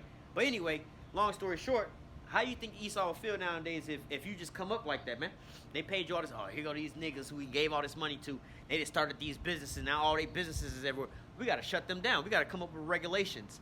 What happens if Jake go out there and just start buying whatever, man? You know what I'm saying? They're going to start popping all these bottles and designer clothes. They'll just wait you out. And really, in reality, it was funny because I had an Edomite tell me this shit years back. He said, and these are the words he told, and this is how he said it. He said, look, we can give you niggas all the money we have in the whole world. And there's only one thing you can do with it. The only thing you can do with that money is you can give it back to us. Because we own everything. We don't give a fuck about the money. We can give y'all all the money in the world. Y'all can't do nothing but give it back unto us. So, hey, you got Esau paying Jake off with these reparations. What do you think is going to happen, man? So the scripture speak about he's going to seek to please the poor just to get you up off of their back. Just to say, oh, no, we did this and that for you, man. We gave you some money. But what y'all do? Y'all fucked it up. Hey, it ain't our fault you fucked it up. We gave you the opportunity. We gave you the chance. We gave you this and that. But see, Jake don't understand how these things really go, man. That's not the issue. The issue isn't, the lack of money or any of these things. The issue is Esau, man. You get rid of Esau, you be all right, man. Because Jake know how to turn dirt into diamonds, lemon into lemonades. We know how to make something out of nothing, man. This is the whole story of us, man. We've been turning nothing into something every single time, man. Our group of slaves that was born in Egypt turned into a world-dominating power under King David and King Solomon, man. Gonna come back and rule the whole earth, man. But that's, from the grace and the power of the Lord. But you see how Jake, go from, like I said, it's the story of the underdog, man. Jake is the ultimate story of the underdog. We in the belly of the beast right now, about to be taking over the whole earth. All right, but nevertheless, Jake don't be thinking like this, man. All right, they don't understand what's really promising to them. They want to go and take, oh, Esau about to have a change of heart. Now that the most evilest nigga in the world, the one we complaining about doing all this serious shit, feeding us poisons and plastics. Just think about that. He gonna give you all the money in the world. You think he gonna stop feeding you plastics and GMO foods? Stop spraying stuff in the air? You think he's gonna stop putting stuff in your water? All right, chemicals all into everything that you think he's gonna stop any of these things, man? No, man, he's gonna just charge you more for all this here stuff, man. But this is our people that's trusting into their enemies, not knowing these things. That's why you have to comfort yourself in these here words, man. There's a way more beautiful story that's coming out of what we're really gonna get than what they're willing to give us, man. The hell would they want to try to give us to pay us off some hush money, man? When companies say, "Oh, we'll give us some hush money," I probably should have used that term earlier. A company give you hush money to get up out of there. Oh, we'll give you $1 million to shut up. Well, if you can give me $1 million to shut up, then what do you think? In fact, I know somebody like that who worked for Coca-Cola, right? And I never understood how she had so much money. This was when I was a kid. This is the first time I ever been in a mansion. I was a real little kid living in Atlanta. They had a pool, a big ass pool with a big ass diving board. All right, big ass house, man. Right? I was always wondering. This lady never worked. She worked before I understood about it, but she never worked. But come to find out, in fact, her son, right, came in the music industry and everything else like that. You wouldn't know who he is, but he did choreograph for TLC Waterfalls and all these different things, But anyway, long story short, you had this lady that worked for Coca-Cola. They wanted to fire her ass, right? But when they fired her, they gave her a severance package. I think she walked with like $1 million or something like that, or a couple $1 million. This was early '90s, so $1 million damn near like $5 to $10 million. So, but they gave her like $1 million, and then they still pay this woman to this same very day, and she ain't worked there in more than 20 some years, man. The reason why, hey, she used to work in there with that formula of making the Coca. She was like one of the so-called scientists in there making the Coca-Cola and stuff. So she knows something. So hey, to them, paying her $1 million and then paying her the rest of her life is way cheaper, you know what I'm saying, than her exposing their formula to somebody else, and they lose billions of dollars, man. So hey, for Esau, it's easier just to pay them off than to give up everything that we have, man. And this is what you have to understand. That ain't no real value, man. You really got the value in not taking the payout money, man. All right.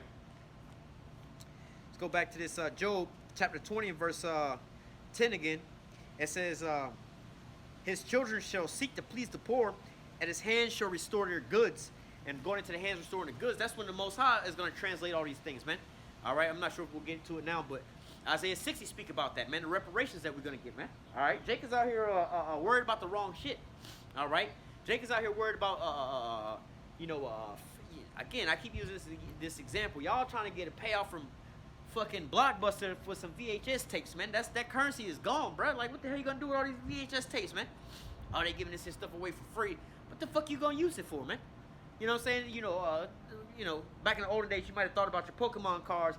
It's gonna be worth some money. I'm gonna do this and I'm gonna do that. Now all of a sudden, they selling a whole lot of rare Pokemon cards for $10, and you think, oh, we can invest. Like, bro, these shits ain't no money into this shit, man. All right.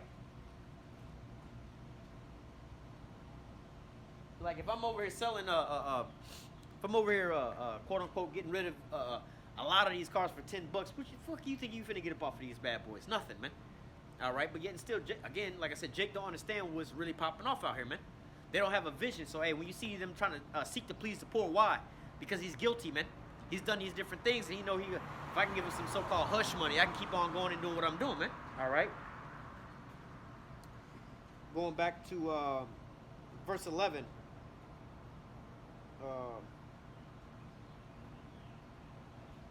Let me read down to verse 15. All right, it says, his bones are full of the sins of his youth, which shall lie down with him in the dust. So, hey, man, he covered up to his head in sins, man.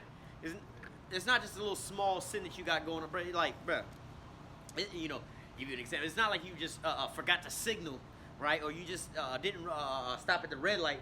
Then you done ran through the red light and hit like 15 cars, ran like 12 people over. Your car went inside the goddamn gas station, blew up, and it just set on fire the whole goddamn block. Like, so your car accident is not just no little simple car accident, bro.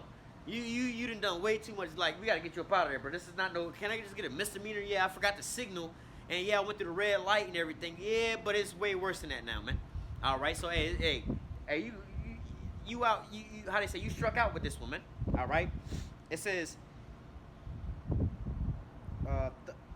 though his wickedness be sweet in his mouth, though he hide it under his tongue, right? Yeah, we want to help everybody out. We want to give you guys reparations and everything. We want to make it, make it not fair with you guys, but we want to restore you back to, not even restore. We're not going to use that word restore, because that's really what reparations go into, is restoring whole what was lost. All right, but they're not going to restore what was lost. They want to give you a small portion, like I said with the car insurance scenario, man. All right, you may be entitled to $50,000, but hey, if he take this $2,000, bro, we came up. That's how insurance companies make their money, man. All right, not to mention you pay into them every single month. You know, by the time so many years go by, you be paid for the whole car in total, man. But that's not how insurance goes off, man. All right, but it says yet his meat is in his bowels, is turned, and it is the gall of asp within him. He has swallowed down riches and shall vomit them up again. The Most High shall cast him out of his belly. So, hey, it says he's going to vomit them up, which means it's going to come up violently, man, by force. When you about to vomit, bro, you can't control the vomit, man.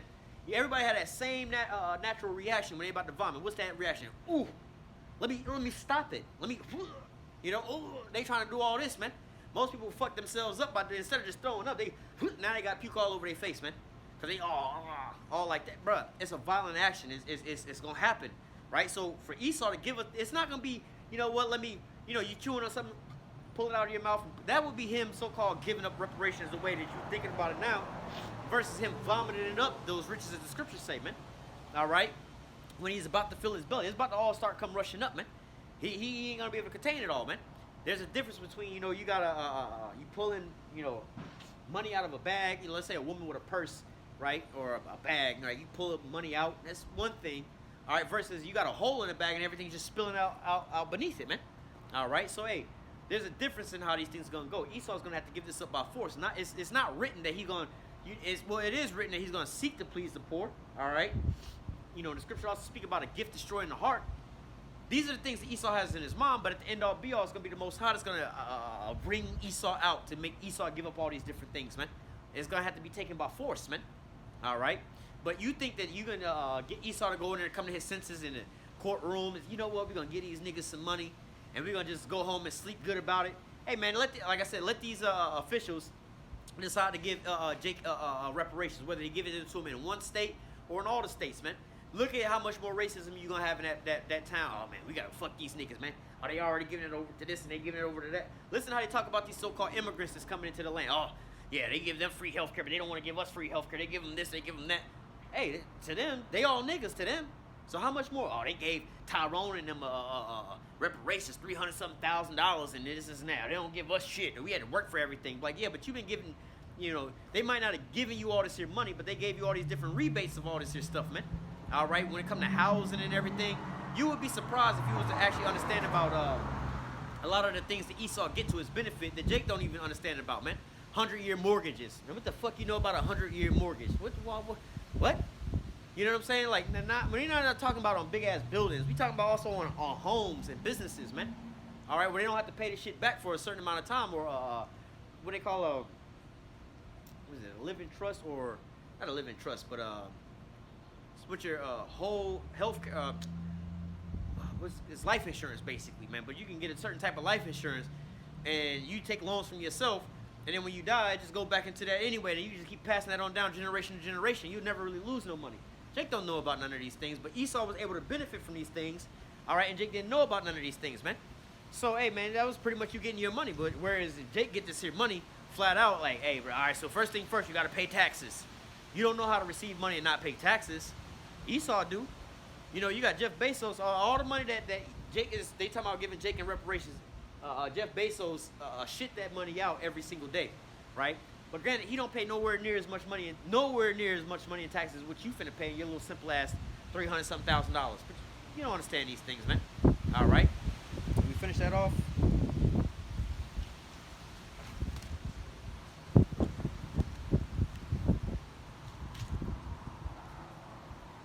Yeah, we're done with that, but let's go back to oh, matter of fact, let me man, what was that other precept? Okay,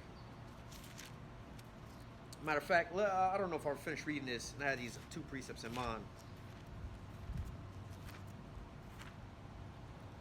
Let me get back to this Daniel.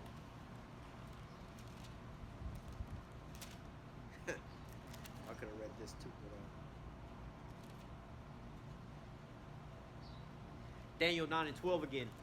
It says, and he has confirmed his words which he spake against us and against our judges that judged us, by bringing upon us a great evil. For under the whole heaven have not been done as have been done unto Jerusalem. Right. So, hey, the worst of the worst things happen to you so-called Negroes, Latinos, and Native Americans. Right. Because of the fact of this was what was written for you to have to not necessarily your destiny to be fulfilled, but this is what the prophecies speak about. Right. Lady, don't you pull up over here.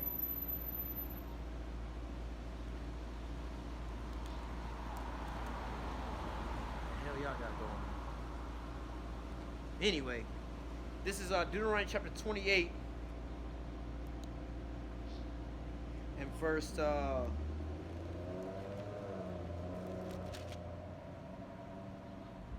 49.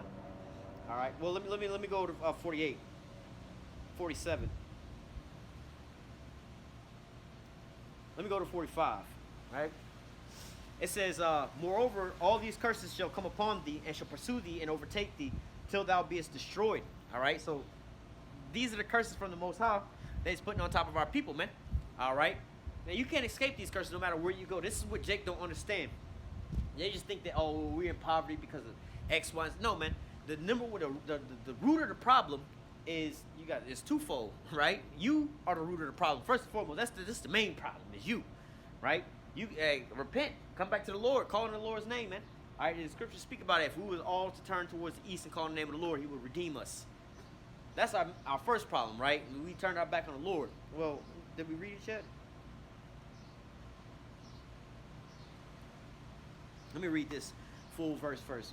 Deuteronomy 28 and 45. Moreover, all these curses shall come upon thee, and shall pursue thee, and overtake thee till thou beest destroyed, because thou hearkest not unto the voice of Yahweh thy power to keep his commandments and statutes which he commanded thee. So all these atrocities have came upon us, man. The great, Daniel, the worst thing, roughly paraphrasing, the worst things that happened unto you. All these things happened unto you because of why? You didn't keep the law, statutes, commandments of the Most High, man. So that's the number one problem. The second problem is Esau. How do you solve the problem of Esau? Repent. Let the Lord, because that's what Yahushua is coming back to do, is come to redeem his people out of captivity from their enemies, right? So, hey, this is how we get up out of these problems. So all your problems that you have, Jake think that, oh, we just get some money, we'll be all right. If we get our own land, we'll be all right. If we just move up out of Babylon, we'll be all right. But the scripture says these curses are going to follow you and overtake you until you be destroyed. So how the hell is it that you're going to just so-called, look at the rappers, man. These rappers, let's say, for instance, R. Kelly, right? R. Kelly made all this here money, right? He should be able to go do whatever the hell he want to go and do, right? Not to say the things that he's being accused of, but even if they accuse him of these things, he should be able to, hey, let me just go and jump ship, move somewhere else, and be good.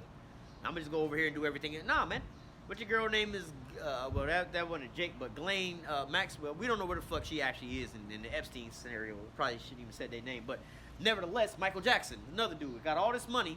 You know what I'm saying? Still being persecuted, still got all these different things going on. You know what I'm saying? They still treat you a certain way, right? So you're not really out of what you really want. You got to do what they tell you to do, man.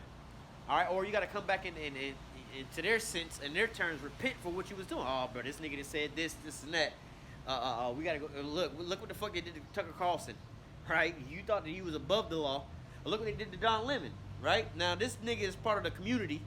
So typically, when you have a nigga that's part of the community, and he a goddamn coon for Esau, this nigga's got to pass. They normally allow this nigga to do everything because he's doing more beneficial for them destroying us than he is for, the other way around. He's setting that example that they would love for our people to be in. So, but these niggas got clipped. So if they're going to clip them, how much more are you niggas that they say, oh yeah, y'all got to pay us out reparations. We know what y'all did to us and everything else. You're not going to go far with that, man. And Jake don't understand these things, man. They don't understand these whole things. So first and foremost, hey, man, you got to get right with the Most High, man. This is just a reaction to those things, man. All right? It's like, hey, man, my cup is running over. This water cup, the sink is running over, right? Well, the number one problem is, you got an issue here. The sink is plugged up. That's why the sink overflowing. But instead of trying to get to the bottom and unplug the sink, how about first turn the water off, right? That's the first thing. That's like what we need to get right with the Most High. Let's turn the water off. Then we can unplug the drain, which is dealing with Esau, man. All right? Then we can get rid of all of our issues. But see, our people don't think like that, man. All right? Deuteronomy 28 and 45 says, moreover, all these curses shall come upon thee and shall pursue thee and overtake thee till thou beest destroyed, and because thou hearkenest not unto the voice of Yahweh thy power to keep his commandments and his statutes which I command thee.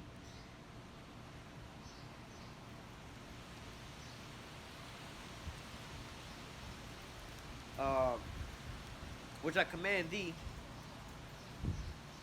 Let me just read that again. It says, 45. Moreover, all these curses shall come upon thee and shall pursue thee and overtake thee till thou beest destroyed, because thou hearkenest not unto the voice of Yahweh thy power, to keep his commandments and his statutes which he commanded thee. And they shall be upon thee for a sign and for a wonder, and upon thy seed forever. These are the parts that Jake is not understanding. All right, not forever, but until the Lord come and redeem us. This is part of that redemption, that salvation. This is what we're being saved from. Most people say they want to be saved, but don't know what the hell they want to be saved from, right? You know, I had one of my clients earlier this week try to so-called give me the Jesus prayer, and are you saved? And this and that, and blah, blah, blah. I knew what the fuck she was going, what path she was going down and every damn thing, but whatever. And I'm thinking to myself, saved from what? Like, bitch, you still out here in the middle of the fucking belly of the beast. You going through these shits, and obviously, you know what I'm saying? I've been working for you for more than a year now. You know what I'm saying? But obviously something's wrong with your ass. You feeling some type of way. And you probably feeling some type of way because you see some shit between Jake and Esau and you feeling guilty. So now you want to come out here, let me get this nigga some water today. Let me see if he can give his life over to... Yeah, that's that bullshit. Like, there ain't no champion to work against Jake, man. The elect. Oh, let me get him into this Jesus forgiveness. And then he'll just forget about what the hell we... No, nigga, that's not how this shit roll, man. You can't pull the wool over our eyes no more, man. Like the scripture say, there's no enchantment over the children of Israel, man. Over Jacob, man.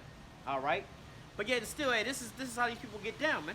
But you have to understand that these curses are going to follow us until what? The Lord redeem us and save us. Again, like I said, most people don't know what the hell being saved, what they being saved from, right? Or what they being redeemed from, man. We're still under these curses. There's a glass ceiling no matter how good we are and whatever. Look, you know, if I just move from out of the hood, I ain't got to worry. I ain't got to, you know, be subjected to these things. As long as I speak properly, I ain't got to be subjected to these things. As long as I don't sag my pants, I ain't got to be subjected to these things. As long as I'm not riding around in a dunk on sixes and with some 15s beating in the back, I should be, you know, exempt from these things. No, man. None of that's going to help you. Like Chris Rock say, hey, man, look, I would be riding around in my Prius in my neighborhood and still get pulled over and treated like a so-called black man. He said, there ain't a white man in this here room that would trade positions with me, and I'm rich. And that was a deep statement. So, hey, that's where we at right about now, man. But you have to understand these things, man, as Jake, man. Because, again, comfort yourself with these here words, you know. Hey, you understand it. It's not this, it's not that, it's not this position, it's not the money.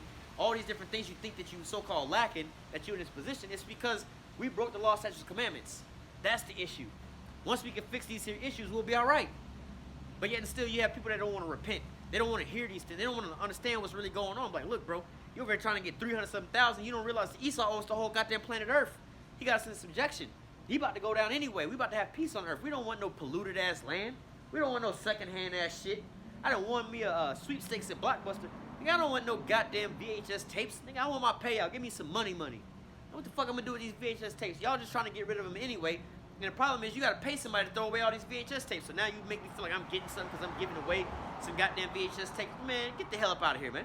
All right, but yet and still, our people are lost, man. All right, our people are destroyed for a lack of knowledge. Here they go walking into hand in hand with Esau because he think Esau really got something good for him, man. He's just trying to shut you up, man. That hush money, man. Let us continue on. Hey, we're gonna try to peer off. Like right now, you got everybody Isaiah 14 and 16, man. Is this the man? They show when they see you, they should consider these saying, is this the man that made the earth to tremble, that did shake the kingdoms, that destroyed the earth? You know, roughly paraphrasing. We in a time like that now where everybody's wiping the coal out their eye. Like, wait a minute, let me get into focus. It's this nigga right here is the problem, right? We at this here point in time. So what is Esau trying to do? No, hold on now. Let me try to go back into the closet. You know, prime example. This is the Wizard of Oz, the last scene. I always bring this up. You know, the insignificant underdog, right? The actual underdog, right? Toto was this nigga was, when you think about the characters of the Wizard of Oz, you never really count Toto as a character.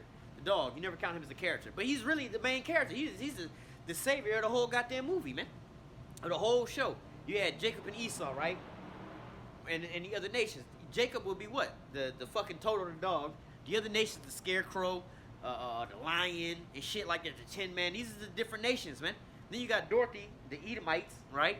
But then you also got, you know, the so-called good Edomites. But then you also got the wizard, right? Now, the wizard, or the Wizard of Oz, right?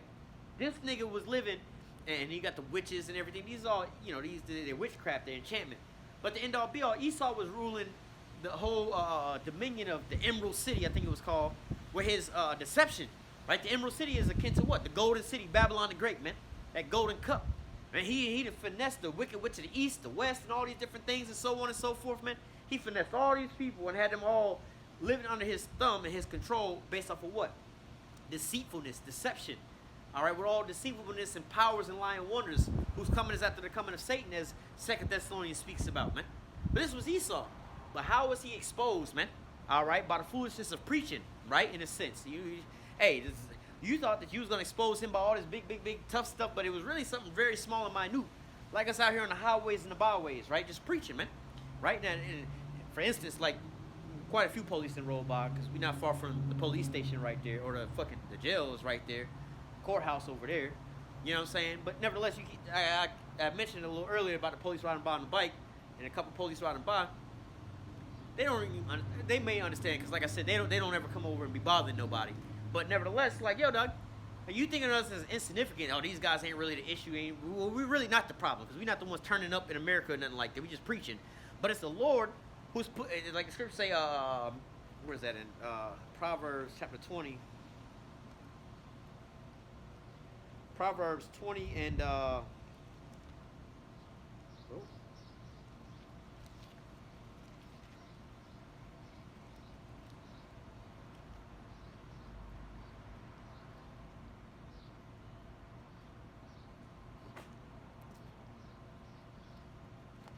Proverbs 20 and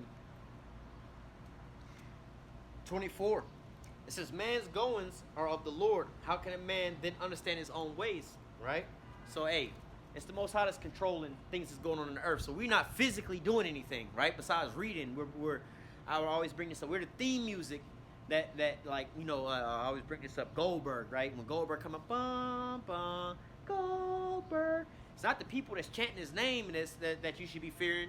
It's not the theme music coming on that you should be fearing. It's when this nigga come out the back, out the sparks and shit, and get in the ring and start laying niggas.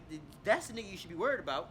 You see what I'm saying? It's not the music. It's not the fans. We just the fans that's chanting the name. Yahweh Shah. We out there doing that, right? Now, the theme music that's playing is the actual stuff that's going on the earth, man.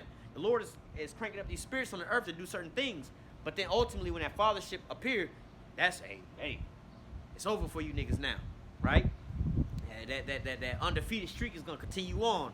175-0.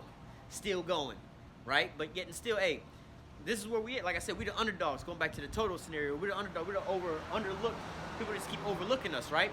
But yet and still, hey, this is your biggest problem, man. That dog get over there and pull back that curtain. Now you get to see that it's nothing more than a small man sitting on some milk crates with different devices to deceive you this whole time. Bro, you got us in this. Wait.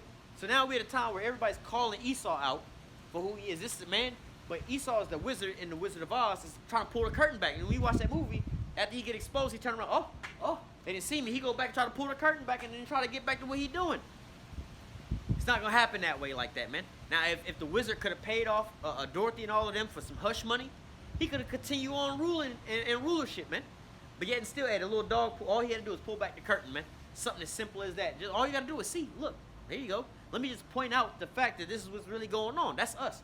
All we doing is pointing out the fact, like, look, the scriptures speak about this evil one, the wicked one, the Edomites, and you fit that description.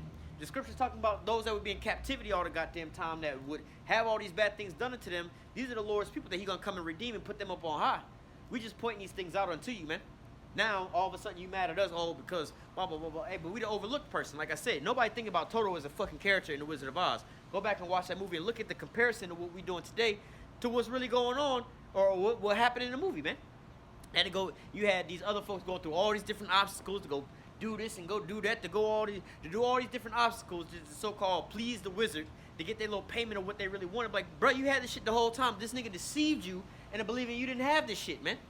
All right? You know, the lion, the cowardly lion. Like, nigga, you had some courage. You went through all this bullshit, but this nigga made you feel like you was inadequate because he didn't deceive you in your mindset. You had everything that you needed the whole time, man.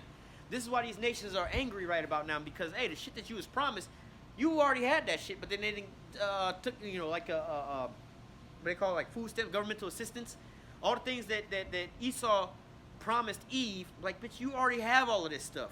But yet, or the women's freedom movement, like, you had all the things that you so-called fighting for now, but now you got to work. Like, before you only had to sleep with one man, and this man would take care, pay all your bills, take you on vacation, buy you Birkin bags. Well, they probably didn't have Birkins back then, but you know what I'm saying.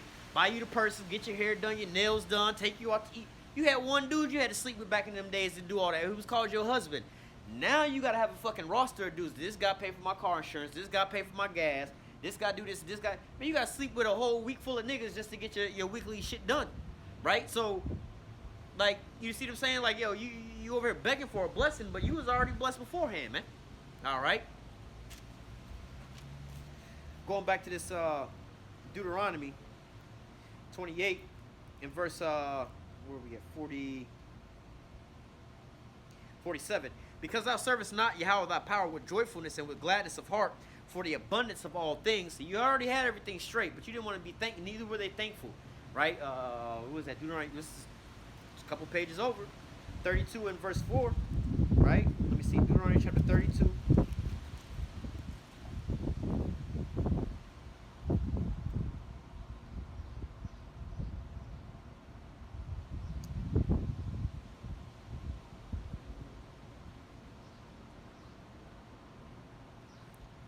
I mean, I could read this whole chapter, but I just want to get to the point.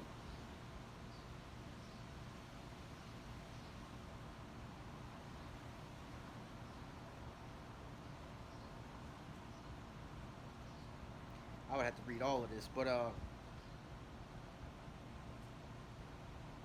me just read this instead.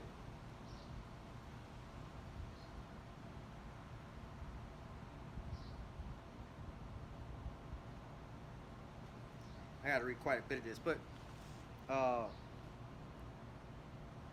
actually, we could read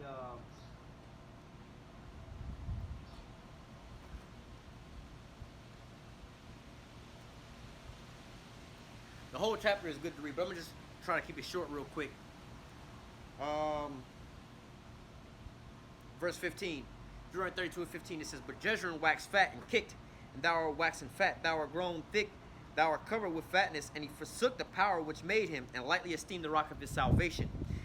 They provoked him to jealousy with strange gods, with abominations provoked they him to anger. They sacrificed unto devils, not unto God, to gods whom they knew not, to new gods who came up newly, whom their fathers feared not. So this is the point in time where, verse 18, it says, Of the rock that begot thee thou art unmindful, and hast forgotten the power that formed thee. And when Yahweh saw it, it abhorred them because of the provoking of his sons and his daughters. And he said, I will hide my face from them to see what their end shall be, for they are very forward generation, children in whom there is no faith. So these are how Jake treated the Most High, man. They weren't thankful for the things that he gave them. So, hey, all right, I'm going to turn my back on you and see what your latter end is going to be, man. I'm going to see how things really flow out for you, man. But this is the importance of coming back to the law, statutes, and commandments and asking for repentance, you know, forgiveness, being in line and in tune with the Most High, man. Because he has something better for us than what we have. Man, where was that at? Let's see if I can find that. I just dropped it a little while ago, too.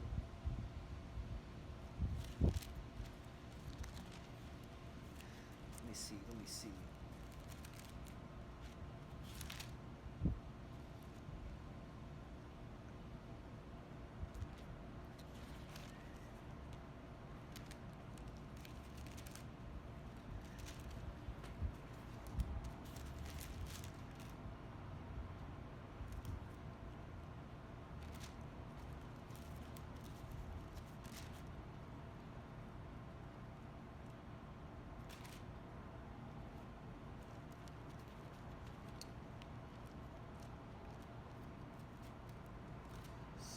Give me 1 second.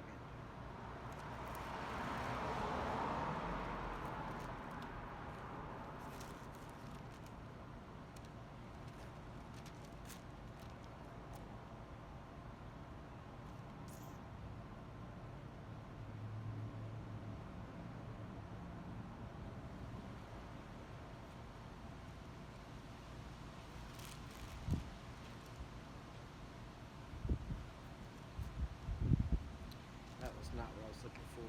Give me 1 second.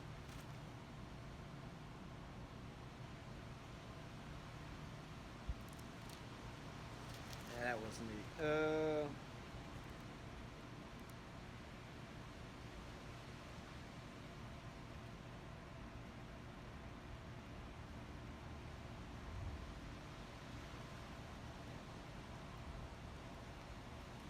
still not what I was looking for. Oh, here we go. Here we go. Here we go. All right, this is Jeremiah 4 and 22. It says, "For my people, for my people is foolish. They have not known me. They are sottish children. They have none understanding. They are wise to do evil, but to do good they have no knowledge." Right, and these are our people to this same day, man. Again, if you was to understand, going back into prophecies, understanding this is scripture, man. Going back into the law, statutes, commandments, you know, more than just that, the prophecies as well too. You understand these things like the scripture we read earlier about comforting yourself with these here words. You would have understanding of these things. But see, our people are going, again, from mountain to hill. They're a degenerate plant, man. They don't understand their latter end, more or less to say, man. All right, so, hey, man, going into these, being sottish is going into, like, being stupid people, man. All right, there's no knowledge in them, man. All right, they don't have no knowledge to do good. So, of course, they're going to go looking for Esau to, hey, give us some reparations, let us go hand in hand and all these different things. But what does the scripture say about, oh, we read that one. Let me get this other one. Here's that other precept came back to me. The one precept that we read a little earlier, I'm not sure if we read it or not, but never trust thy enemies, right? We can grab it. I'm not sure if I read it a little earlier, but scriptures speak about never trusting thy enemies, for like iron rusted, so it's his wickedness, right? Let me just read it real quick. Sirach 12 and 10. Never trust thy enemy, for like iron rusted, so is his wickedness. Though he humble himself and go crouching, yet take good heed and beware of him. And thou shalt be unto him as if thou hast wiped a looking glass, and thou shalt know that his sin has not altogether been wiped away. All right. So, hey, will set him not by thee, lest when he have overthrown thee, he stand up in thy place. Neither let him sit at thy right hand, lest he take thy seat, and thou at the last remember my words, be pricked therewith. Who will pity a charmer that is bitten with the serpent, or as such as come nigh to wild beasts? So, hey, you want to go over here, go hand in hand, trusting Esau's seeking to please the poor, seeking to give you some money back. And you don't understand, have this full understanding of things that's going on. Hey, like we read earlier, he's going to vomit this up by force. It's forcefully going to happen. Not him going to just be like, you know what, let me give you this. Let me make everything whole so he can go back into his little corner. Hey, we got to get rid of Esau. That's the issue, right? And the way we get rid of Esau is have faith, sit back and let the Lord do his work, man. Put it into the Lord's hand. The Lord's about to come and set us all up, man. But see, our people, they don't want to go into these things, man. They want to keep trusting into the enemy, man. Trusting into your same enemy. Let's read this now. Zechariah 11 and 5. It says, Zechariah chapter 11 and verse 5 says, whose possessors slay them and hold themselves not guilty, and they that sell them say, blessed be Yahweh, for I am rich, and their own shepherds pity them not. Now you want reparations and stuff like that. Esau treats you good, who first and foremost never hold himself accountable for what he did unto you, man. All right, it's been this here far along. He has never held himself accountable for the things he wound up doing, man.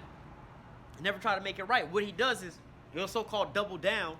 Oh, you know, we're gonna make it easier for misfortunate people to get homes and everything else like that. But guess what? Just like with redlining, Jake never qualifies for these things, but only Esau does, man. Right? You can even go do these things. I've done this before. You know what I'm saying? And, you know, going around and applying for certain things. You know, they say you can apply with a name like Daquan Jenkins, right? And they going to know this is a goddamn Jake. We not finna get this nigga no loan. We ain't going to hire this nigga. You know what I'm saying? But you got a name like, I don't know, Thomas Matthews or, I don't know, some white people name type shit, right? They'll know. You know what I'm saying? They'll go and give you these different, you know, jobs and loans and everything else like that. But when it comes to Jake, hey, they're not trying to give Jake shit, man. But yet you over here putting your trust into these folks is like, look, you know, they gonna pay us off. First of all, they don't hold themselves guilty. They don't say that they did any of these things. Like I always say, hey, look, you know, oh, speaking of which, let me read this again and I'll go on to that. Because this is what I did that one video on. Lord's will, I'll re-upload a different version of it. Zechariah 11 and 5 says, whose possessors slay them and hold themselves not guilty, and they that sell them say, blessed be Yahweh, for I am rich, and their own shepherds pity them not. Now there's a bill, or not a bill, there's a guy that's running for, I don't know, Congress. He's running for some shit, right? I believe out in, it's not in New York. can't even remember where the hell it's at now. Anyway, that's all irrelevant. But his campaign is that he's going for reparations to be paid, not to Jake, but to the Edomites, right? Because in the story is like we're gonna have to pay back reparations to the Edomites who fought in the Civil War for the North, all right, to be able to free the slaves, right? Now we're gonna be just like them and use their same argument. Well, that was way back in the past. Why should we go and pay back reparations for things that was back in the past? Who's alive today that was living in the Civil War? They all dead. So who the fuck are we gonna pay? Right? These are the arguments that say, well, look, we can't pay back reparations for slavery because none of those people are alive. I didn't put you into slavery and everything else like that. So why the fuck did my tax dollars got to pay for somebody who parents that was enslaved that's not even here no more? They dead. So the fuck we gonna pay them for? So same argument. Well, wait a minute. Your foreparents fought for the North to free the slaves. So y'all think y'all getting reparations? But your foreparents that fought in that war, they all dead now, right? So hey, if you can't pay back the descendants of slaves because that was so old, it was in the past, we should forget about it, or they're all dead now. How are we gonna pay back those that fought in the North to free the so-called slaves according to their ideology? Then how do we know which Edomites foreparents actually was a part of the North and which Edomites actually fought in the war? Because they would say, oh, not all black people were slaves and not all white people owned slaves. So okay, so since y'all don't know who was who and what was what, I can easily tell you at that point, to like, how the fuck did we get? I mean, it don't take that long to find out, maybe 2 or 3 generations where your foreparents come from, man. All right, and if they would have been slaves in America, whether they were sharecropping and stuff, not that far along, man. Like I said, my great grandfather was a sharecropper, man. What the fuck? You know what I'm saying? I know the plantation that my grandparents was actually born on, man. All right, born working for and everything. It's still open to the same day, man. All right, and they still in business to the same very day, man. All right, but yet and still, they can keep making money off of that money. It's called what? The Wade Plantation. They still open. I think they how you say, specialize in pecans or some shit. But they still open to the same very day, man. I can go over there to them today, right now. They website is open right now. But you see, my grandparents, parents was sharecroppers for these folks. You know what I'm saying? This is where their parents wound up meeting it and everything. I found that out by talking to my grandmother, man. And she knowing about that, and also my grandfather and everything. Knowing the whole story about all that stuff, man. All right, my father was born in a little small ass shack, right, at the end of a fucking cotton plantation, man. Which, when I was first shown it, the little shack was still standing. And I don't know if it's still standing to the same day, but that shit's still out there, man. All right, you go to some of these backwood ass towns, they still frozen in time, man, where things are still the same way. So they say, hey, well, how do we know who was slaves and who wasn't slaves? How do y'all even know? So the same thing. How you over here trying to give the reparations to the people in the North? But y'all don't even want to take for fighting into slavery. But y'all don't ever want to take credit for like I always say, it's a Jedi mind trick. You don't want to ask about these folks. Oh, my forefathers fought for this land and this. Well, who did they fight? Oh, your forefathers was the ones who genocided off all the Native Americans, right? Oh no, we didn't have shit to do with that. My forefathers was natives. Okay, so your foreparents was genocided off by the so-called white man. Which one is it, man? All right. Oh well. My foreparents, they built and fought for this here land and everything. Wait a minute, Jake, the Southern Kingdom built this here land when they was enslaved. So, was your foreparents the slave owners that had? No, we didn't have slaves. So, what time period did your foreparents come over to the Americas? All right, what time period did they come over? And you can go even all the way into the 1900s. After the Emancipation Proclamation, Jake was still being redlined and segregation, all these different things. So what about, your parents might have been alive at that point in time. Not your grandparents, your parents might have been alive at this point in time. So what the fuck are we talking about, man? They were still victims of these things. When did y'all come over here? None of these Edomites want to so-called accept this. Yeah, this was us. We was doing these things. But now you got an Edomite over here talking about paying them off reparations for Edomites who fought with the North to free the slaves. And newsflash, the Edomites did get paid reparations for slavery, man. They got paid reparations for the loss of their goods, their slaves, and everything else like that, man. Jake wasn't paid no reparations. So this is the damn devil that we dealing with, who's possessed to slay them and hold themselves not guilty, man. You'll never find a so-called white man as, yeah, I'm a proud American. My foreparents slaughtered the Native American Indians and killed all them niggas off. Then we came in and enslaved the Negroes out here and worked them niggas to death. And now we sitting up here on top. I mean, I will respect the Edomite way more if they was like, yeah, that was us. We did this shit. This is what the fuck we did. They don't take no accountability in these things, man. Just like the Middle East, the whole Middle East is all fucked up. And guess what they would blame it on? Well, they shouldn't have blew up our buildings over here. What, nigga, y'all blew up y'all buildings, man. The fuck? Y'all went over there for oil and other shit like that. These niggas ain't have shit to do with it. They was minding their business. You went over there and fucked with them. But you let them tell it, we gotta do this because they were just evil. Saddam was just an evil man killing his own people. Well, is Iraq a better or worse place after y'all went over there? You know, like the scripture say, death and hell follows. All right, is the Middle East a better or worse place since you got over here? Is the Ukraine a better or worse place since you got over here? See, Russia wasn't invading the Ukraine until you took your little happy ass over there, man. So going back to that Zechariah 11:5, who's possessed slay them and hold themselves not guilty. Esau never gonna hold himself guilty, man. But yet still, he want to go over here and get paid reparations and everything else like that. But in reality, he gonna get paid reparations. He gonna get paid good reparations. In fact, I gotta I done forgot about my damn shit running out. Let me run through these scriptures real quick. Revelation. Oh, this is Revelation chapter 11, or not 11, 18 and verse 4. Matter of fact, let's read it. Revelation 18 and 4. It says, and I heard another voice from heaven saying, come out of her, my people, that you be not partakers of her sins, that you receive not of her plagues. For her sins have reached unto heaven, and the Most High have remembered her iniquities. This is talking about Babylon the Great, mainly going into these Edomites, but chiefly talking about Babylon the Great.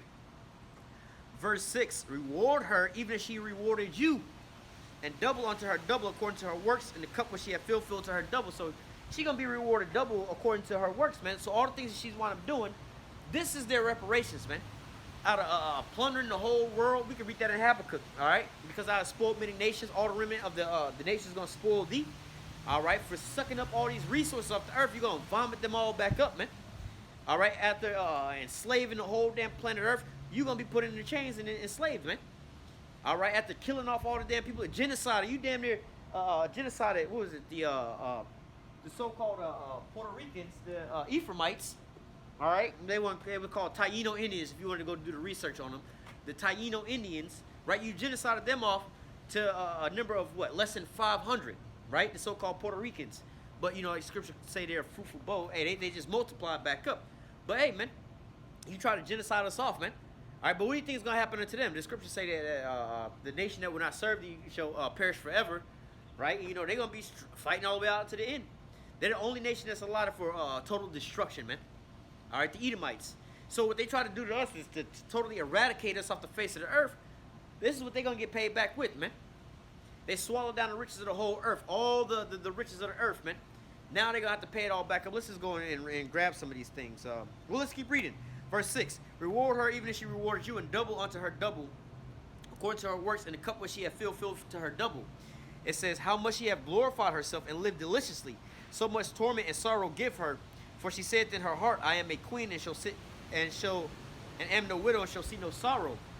Therefore shall plagues come in one day, death, mourning, famine, and she shall be utterly burned with fire, for strong is Yahweh power who judges her. So out of all the bombing you've done on the earth, the killing, the slaughtering, the enslavement, all right, taking of all the resources, all these things, because you hold everything, all this is going to come up out of you at one point in time, man. So, as Jake is looking for, let's read that real quick. I gotta get up off some of these precepts before we run out of film. Habakkuk 2 and 5. Yea, also because he transgresses by wine, he is a proud man and neither keepeth at home. He's all over in everybody else's country with their hand in their cookie jar, right? It says, who enlarges his desire is hell, and his death cannot be satisfied. But it says, but gathereth unto him all nations, and heapeth unto him all people. And the reason he gathered all these nations is to do what? To reign over top of them, right? Sit there and steal their resources and things, right? It has nothing to do with being side by side with one another, man. All right? Esau goes in and puts everybody in subjection up under him. It says, shall not all these take up a parable against him, and a taunt and proverb against him, and say, woe to him that increaseth that which is not his, and how long to him that layeth himself with thick clay. All right? So, hey, as you plundered all these other nations, these nations are about to ready to plunder you. All right? You about to get rewarded for all these things. But not just that, right? Because in a sense, yeah, they're going to cause a lot of this uproar in World War III. But they're not going to really go off and reign supreme with your resources. Because all these resources are coming back to Jake, man. So, You know what I'm saying? Like, hey, he swallowed down all these riches. Let me go back to that real quick. Job 20.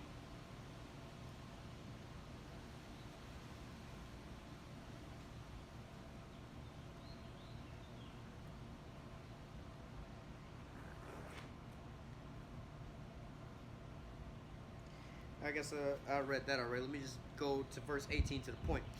Job 20 and 18, it says, that which he labored for shall he restore, and shall not swallow it down. According to his substance shall the restitution be, and he shall not rejoice therein. So all that he worked for, all the stuff that he's trying, all the oil, the gold, the diamonds, and the people, and all the resources, the currency, and all this that he labored for, he didn't got all this stuff up for Jake, right? So in reality, you know, you think about it, like, granted, we're going to still have them in captivity, and they're going to go get all these things. Hey, all this shit that Esau been doing, all the hoarding of the gold and the resources and all this, hey, he been doing that for us already while we in captivity. Like, this nigga don't even realize he doing all this here shit. He about to give it all up to us anyway, man. He, all right, yeah, go ahead. But you about to give it to us, it don't even really matter. So, Jake over here looking for a reparations package from Esau.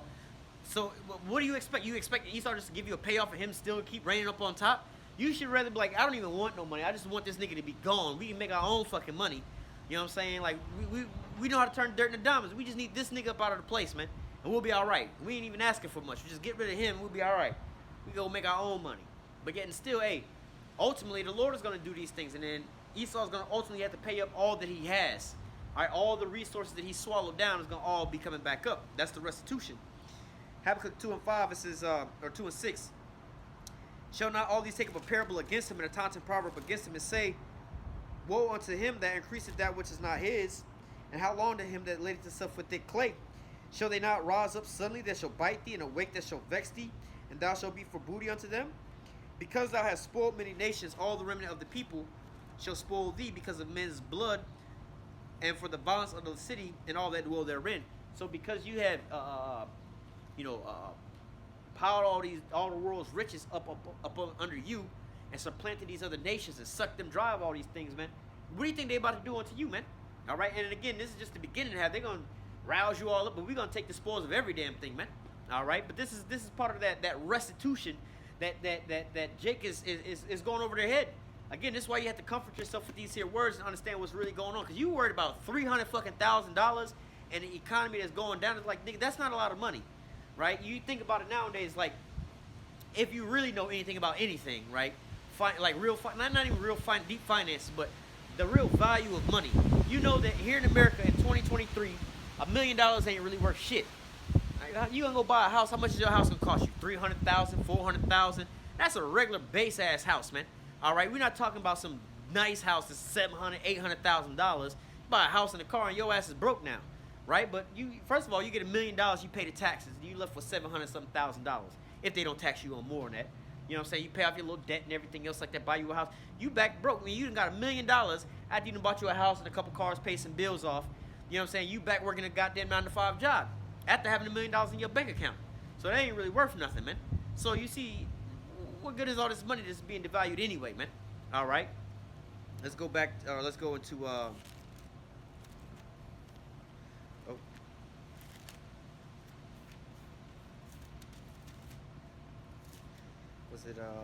me find something real quick. Even though I had that other precept, let me grab this first.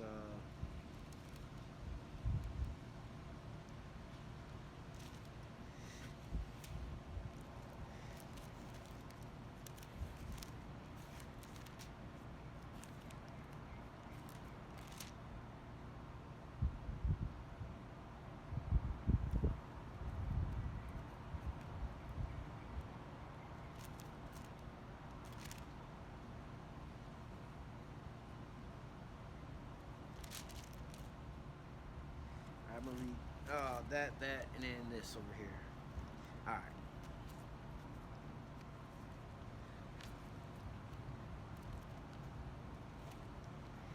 Let me read this first in Obadiah.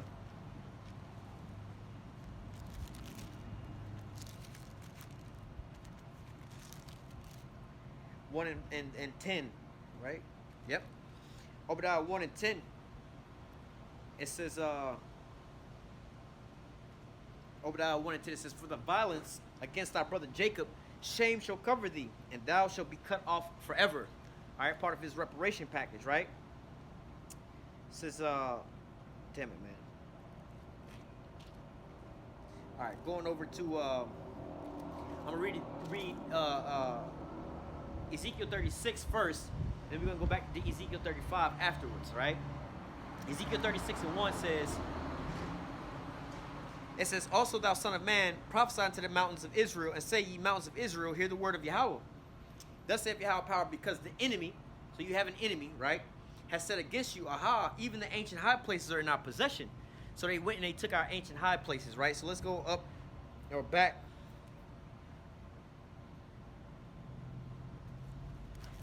to Ezekiel 35 and verse 10. It says, because thou hast said, these two nations and these two countries shall be mine, and we will possess it as if Yahweh was there, right? Therefore, as I live, saith Yahweh power, I will even do according to thy anger and according to thine envy, which thou hast used out of thy hatred against them, and I will make thee known. I will make myself known among them when I have judged thee.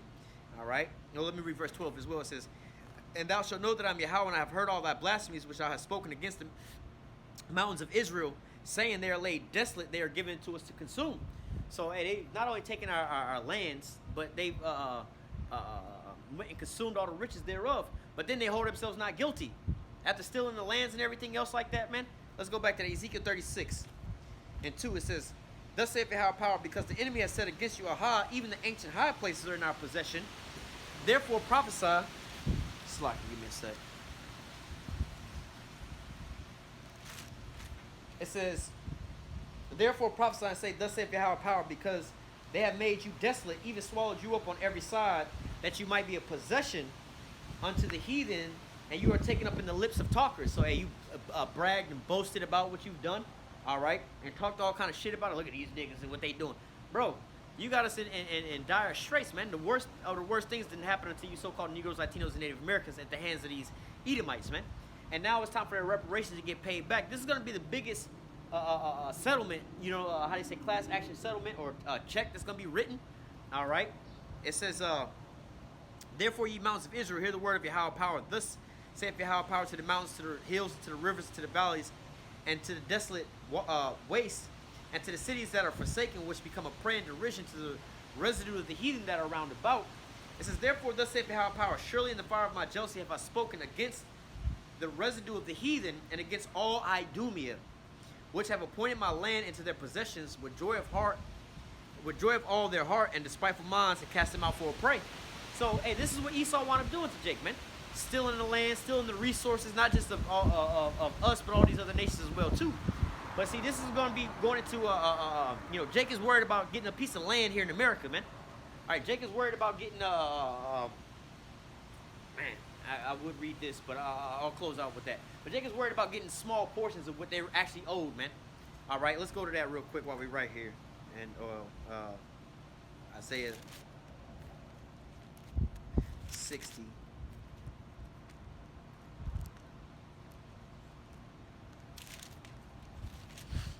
I'm going to read through this really, really quick. All right, Isaiah 60. I'm going to start at verse 3.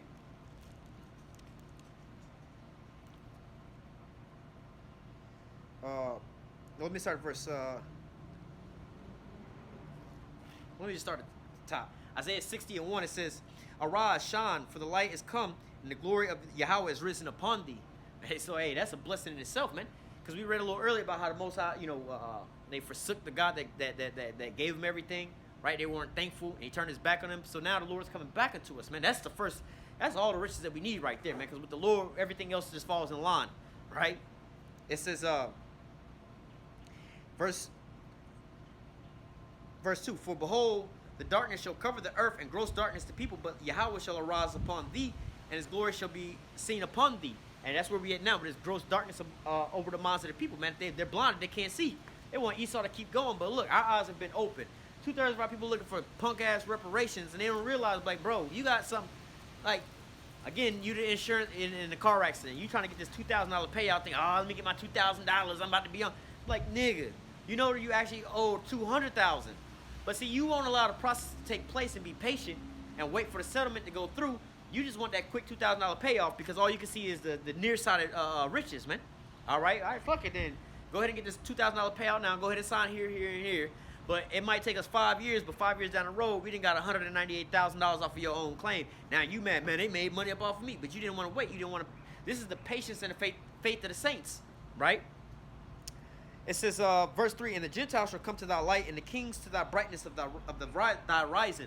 It says, lift up thy eyes round about and see, all they gather themselves together to come to thee. Thy son shall come from far, and thy daughter shall be nursed at thy side. And thou shalt see and flow together, and thy heart shall fear and be enlarged because of the abundance.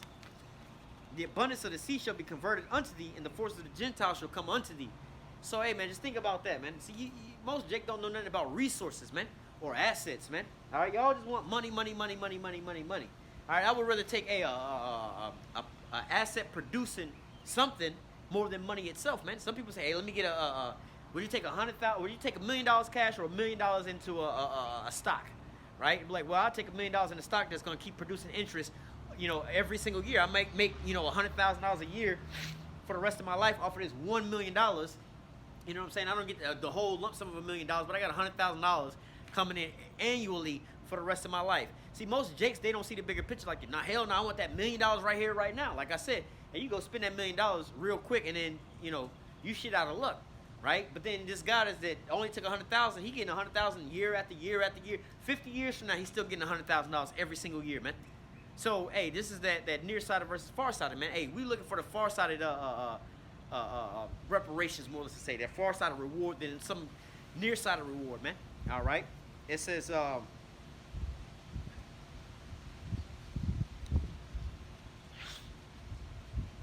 me just jump down. Verse 10. And the sons of strangers shall build up thy walls, and their kings shall minister unto thee. For my wrath I smote thee, but in my favor I have mercy unto thee. So think about that, man. The Lord said, how to say? It says, the sons of strangers shall build up thy walls, and their kings shall minister unto thee. Right? So now look, would you rather you have to go take your own money, your own resources that you didn't put together, right? Like this is what these Jakes are doing nowadays, taking their own money, their own resources they didn't have to work for and everything else like that to go buy some goddamn tainted ass land, which you don't realize is a sacrifice zone or a sacrifice city. Look those terms up, a sacrifice zone or a sacrifice city. All right, typically these lands is kind of cheap. And only people that's really interested in it is Jake, and they don't realize, like, yeah, you just downstream from this nuclear power plant and all that tainted ass water coming down here, killing off everything down here. But then, so many generations, y'all gonna all have cancer and die off anyway. So we'll make money off of profiting off of your death. They don't realize these things, but Jake would rather have that shit, right? Take their own resources to go buy up some land that they have to go still pay taxes to and everything else like that, and build up their own lands instead of having their enemies build up the land for them, right? They would rather go build their own shit than have the enemies build the land up for them. Like, bro, why the fuck I want to go out there and go build this shit up? I gotta go out here and slave to build up my own community that they gonna fight to tear down anyway. Or do I want them to be in subjection under me and building my shit for me, man? All right? There's a difference between you building your own house, sweating over that, instead of having the unlimited funds to have some kind of architect and designer go build the house for you, man. All right? You may not build it as intricate if you had to go through the sweat, blood, and tears to build it yourself versus paying somebody else to go and do it. Or in our case, we're not even going to have to pay their ass. They're going to want to do this stuff, man. Just like how we built up their kingdom for them. All right? Hey, this is what's going to happen, man. All right? They're going to be out there in the trenches, man, digging long ass trenches and shit like that, planting, plowing, breaking big rocks down to small rocks, and small rocks down to even smaller rocks, man. All right. It says, verse 11, therefore thy gate shall be open continually, and they shall not be shut day nor night, that men may bring unto thee the forces of the Gentiles, and that their kings may be brought. So see, you worried about some fucking dead presidents, man. The fuck? You want a bunch of Benjamin Franklins, some paper with this nigga face printed on him. That's what you niggas want as a reparation. I want the nigga who's still in his body. You know what I'm saying? Hey, I want that spirit to be attached to that body when I get it, so I can go work his ass to death, put his ass back to the spirit world, and bring his ass back for it to come back again. All right? Because that's what they used to do to us. Work us to our deathbed, and then, hey, we breeding more, and we keep... sometimes they just was breeding you just for fun, man. Or working you just to the death for fun, man. Hey, look, we want to dig up this here mountain, let these niggas go out there with this here toothpick and dig this mountain up, knowing good and damn well that they ain't gonna dig the damn mountain up with a toothpick, but they gonna just be out there trying until they die.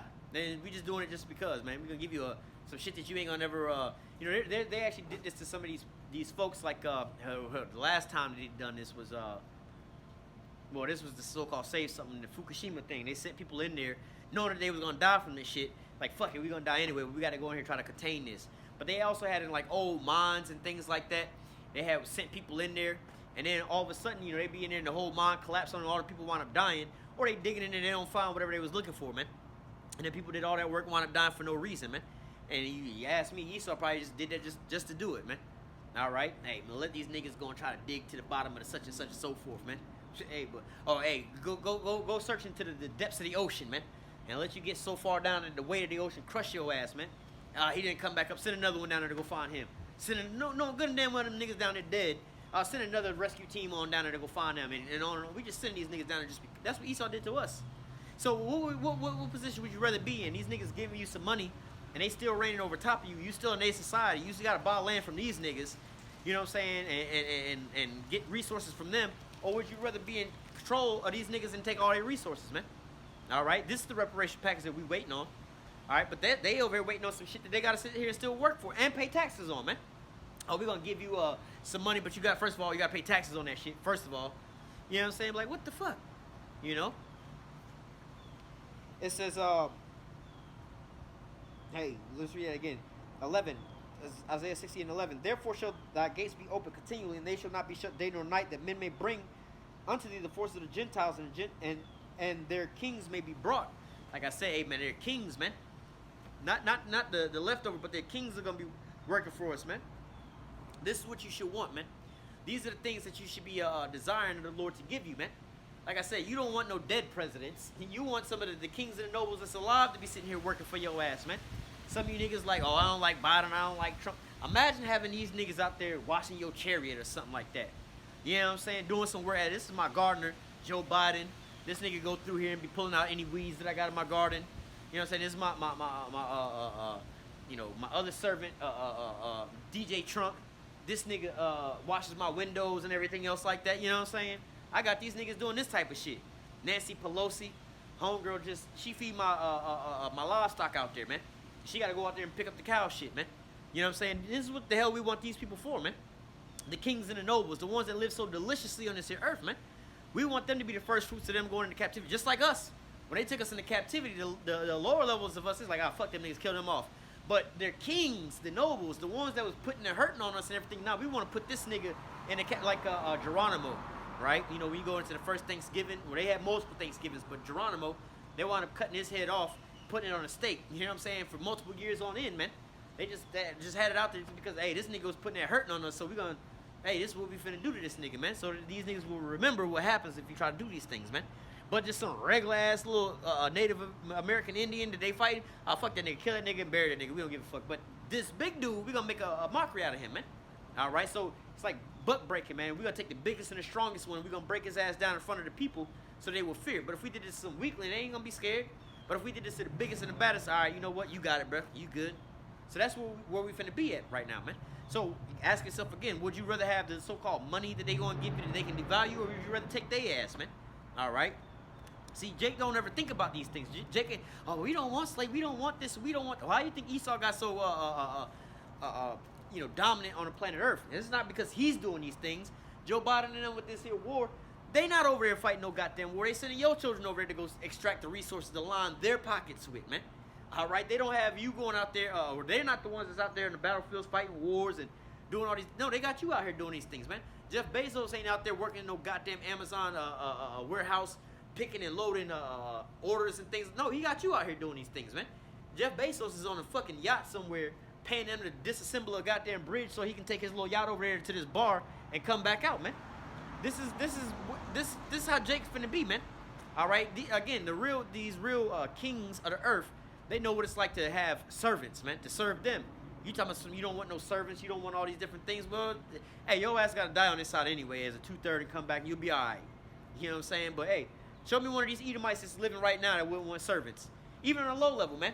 You know, like what I do, I'm a servant to these Edomites in the job that I do. But I also see other Jakes serving. Man, you have like Issachar be the lawn dude, serving the Edomites, cutting and pampering their grass and their lawn. Then you have also Issachar that be in there cleaning the house and shit like that, being their nannies and shit like that, man. All right, sometimes you see Judah out there cutting the grass. So they got servants, man. They got all kind of servants, man. These people that come out here and service the houses for everything that they do. The garage door break, they need to pressure wash the roof, the house, the driveway, get some new shit put down. You always have Jake that's out there. The last thing you know, you might see Esau out there, but Esau on the bottom level of everything, he out there working. But guess what? He the boss, right? He the one sitting in the truck with a fat belly in the AC, smoking his little cigarettes, drinking his little drink, while Jake out there in the rain, busting their ass, man. So yeah, he might be at work, but he's still a king at work, and he got servants, man. So hey, we want to be in this position, man. All right.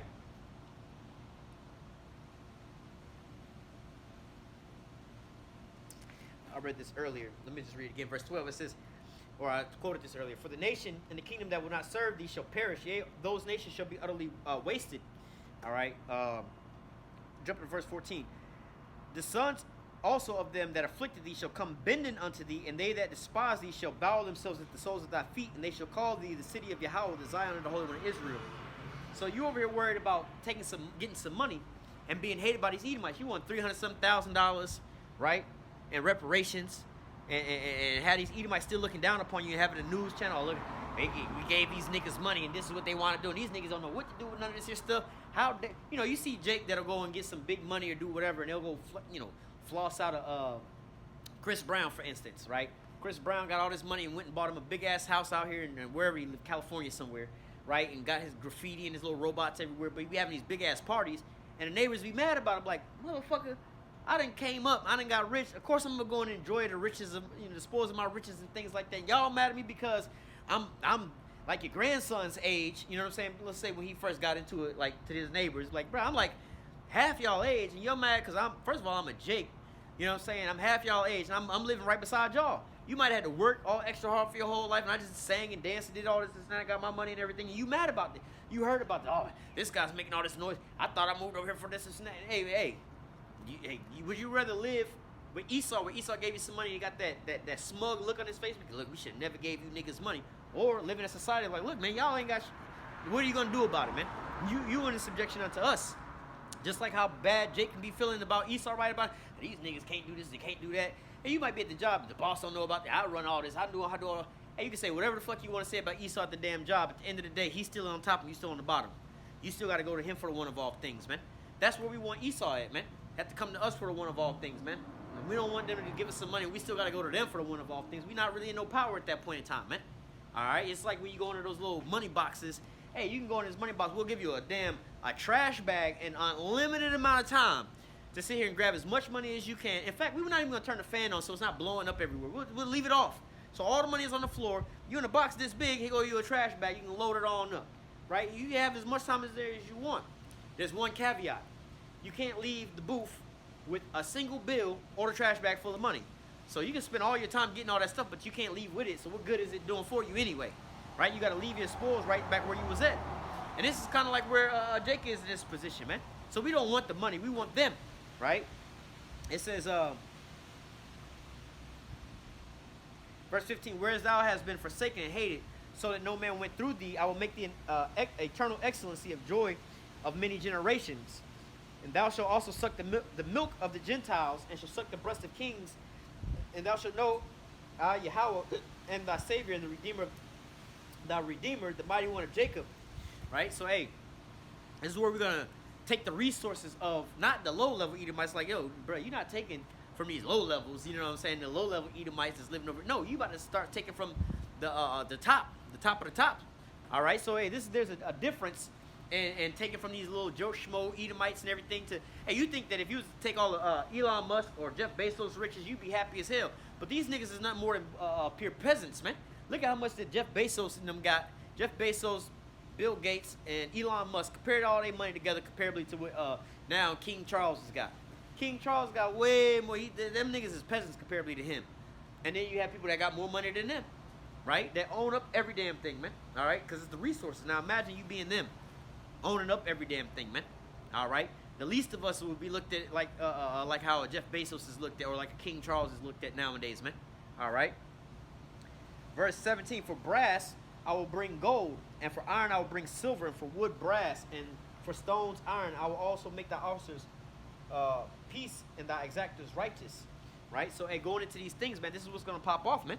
All right, you're going to be asking for something small. Hey, look, Lord, I just want, to give it to you in perspective. Hey, look, you need something, bro? Like, yeah, man, I'm a little struggling right now. What you need, man? Yeah, I got to pay off this here ticket. Shit like $100, and I'm broke right now, and, some shit going wrong. All right, so bet. Here go the $100, right? I'm going to pay off the ticket. Or fuck that, I'm going to pay off the ticket for you, right? I'm going to get your shit back straight. And then I'm going to give you $100 million. So you was only in debt $100, and you got some other shit going on. Well, $100 million fix it, and I'm going to pay for the ticket. So that's going to be, you ain't got to worry about that. Hell yeah. I only asked for the $100. I ain't even tell you about that. My lights got cut off and everything. Look, bro, you gonna be straight, bro. In fact, I'm gonna pay for your ticket, give you $100 million, then I'm gonna give you a company that bring in $1 billion a year. You know what I'm saying? That's like, basically what the Most High finna give for us, because we just want a little bit of peace. We just want our own little land and everything, but the Most High finna give us. Let's go ahead and read that now. Close out with that. Psalms 2.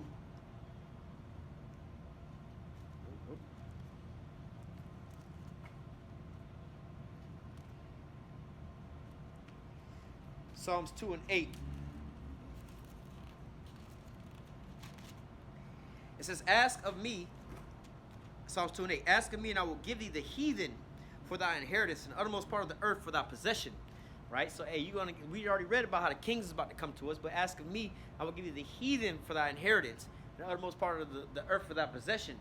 So we about to get the people. The human resource is the number one resource on the earth. So we're about to have them to go and you're going to suck the breast of kings. You're about to have them to go do the work for you, man. Again, why would you want $300,000 in some money where you still got to go to work? You know what I'm saying? That's your reparation. $300,000 one time. That shit going to be gone real quick. You know what I'm saying? They give you $300,000, they about to give you a house. Or $300,000, first of all, you already got debt. But let's just say $300,000, you're going to go buy you a house. Nowadays, it's an average size house. Depending on where you're living in. California, that shit might not even get you in the hood. Right? Let's say if you was living in New York, all right, in the city, a $300,000 reparation check is not even going to get you a fucking house, bro. You might be able to pay rent in an apartment for like a year or two, but you're not going to get a house. But nevertheless, but then you still got to go to Esau for the one of all things, man. You still have all these different things. You still got to go to work. You still got to go pay taxes and everything else like that. Man, look, we about to get these heathen in the captivity. They going to, I got my $300,000. How much of a house can I get built for $300,000? Fuck that. We want them, and they're going to build up our whole kingdom for us, man.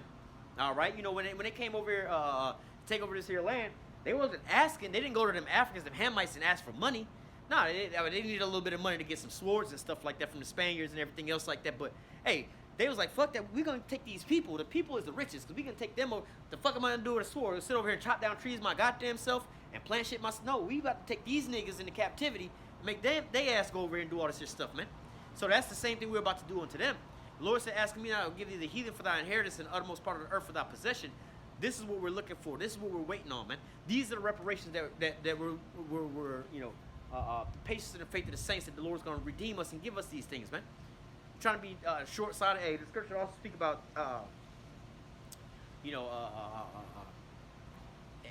if you take a man into captivity, or if you found in your hand, hey, you only be put to death. Revelation 13, what is that, 9 and 10? Speak about that. It says, he that leadeth into captivity shall go into captivity. All right, so hey, all these things, he shall take them captives whose captives they were, Isaiah 14.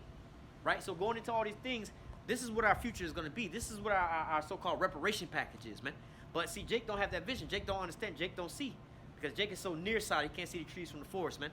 They only want this little bitty petty money, or they want to have their pennies all in a bunch because Esau trying to get reparations.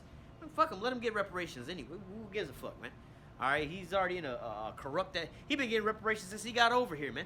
All right, living in a corrupt ass system, but hey, we have to realize, measure the time diligently. We at the end of all these things, so we don't really give a damn, man. Let him get his little thing, let him get his little rocks off, because hey, ultimately it's nothing more than a receipt of who they are and where they are in this time in this society, man. So hey, they're gonna have to pay all these things up, like the scripture say. Hey, he's gonna vomit all these things back up. This is gonna be the restitution that he has to pay for, man.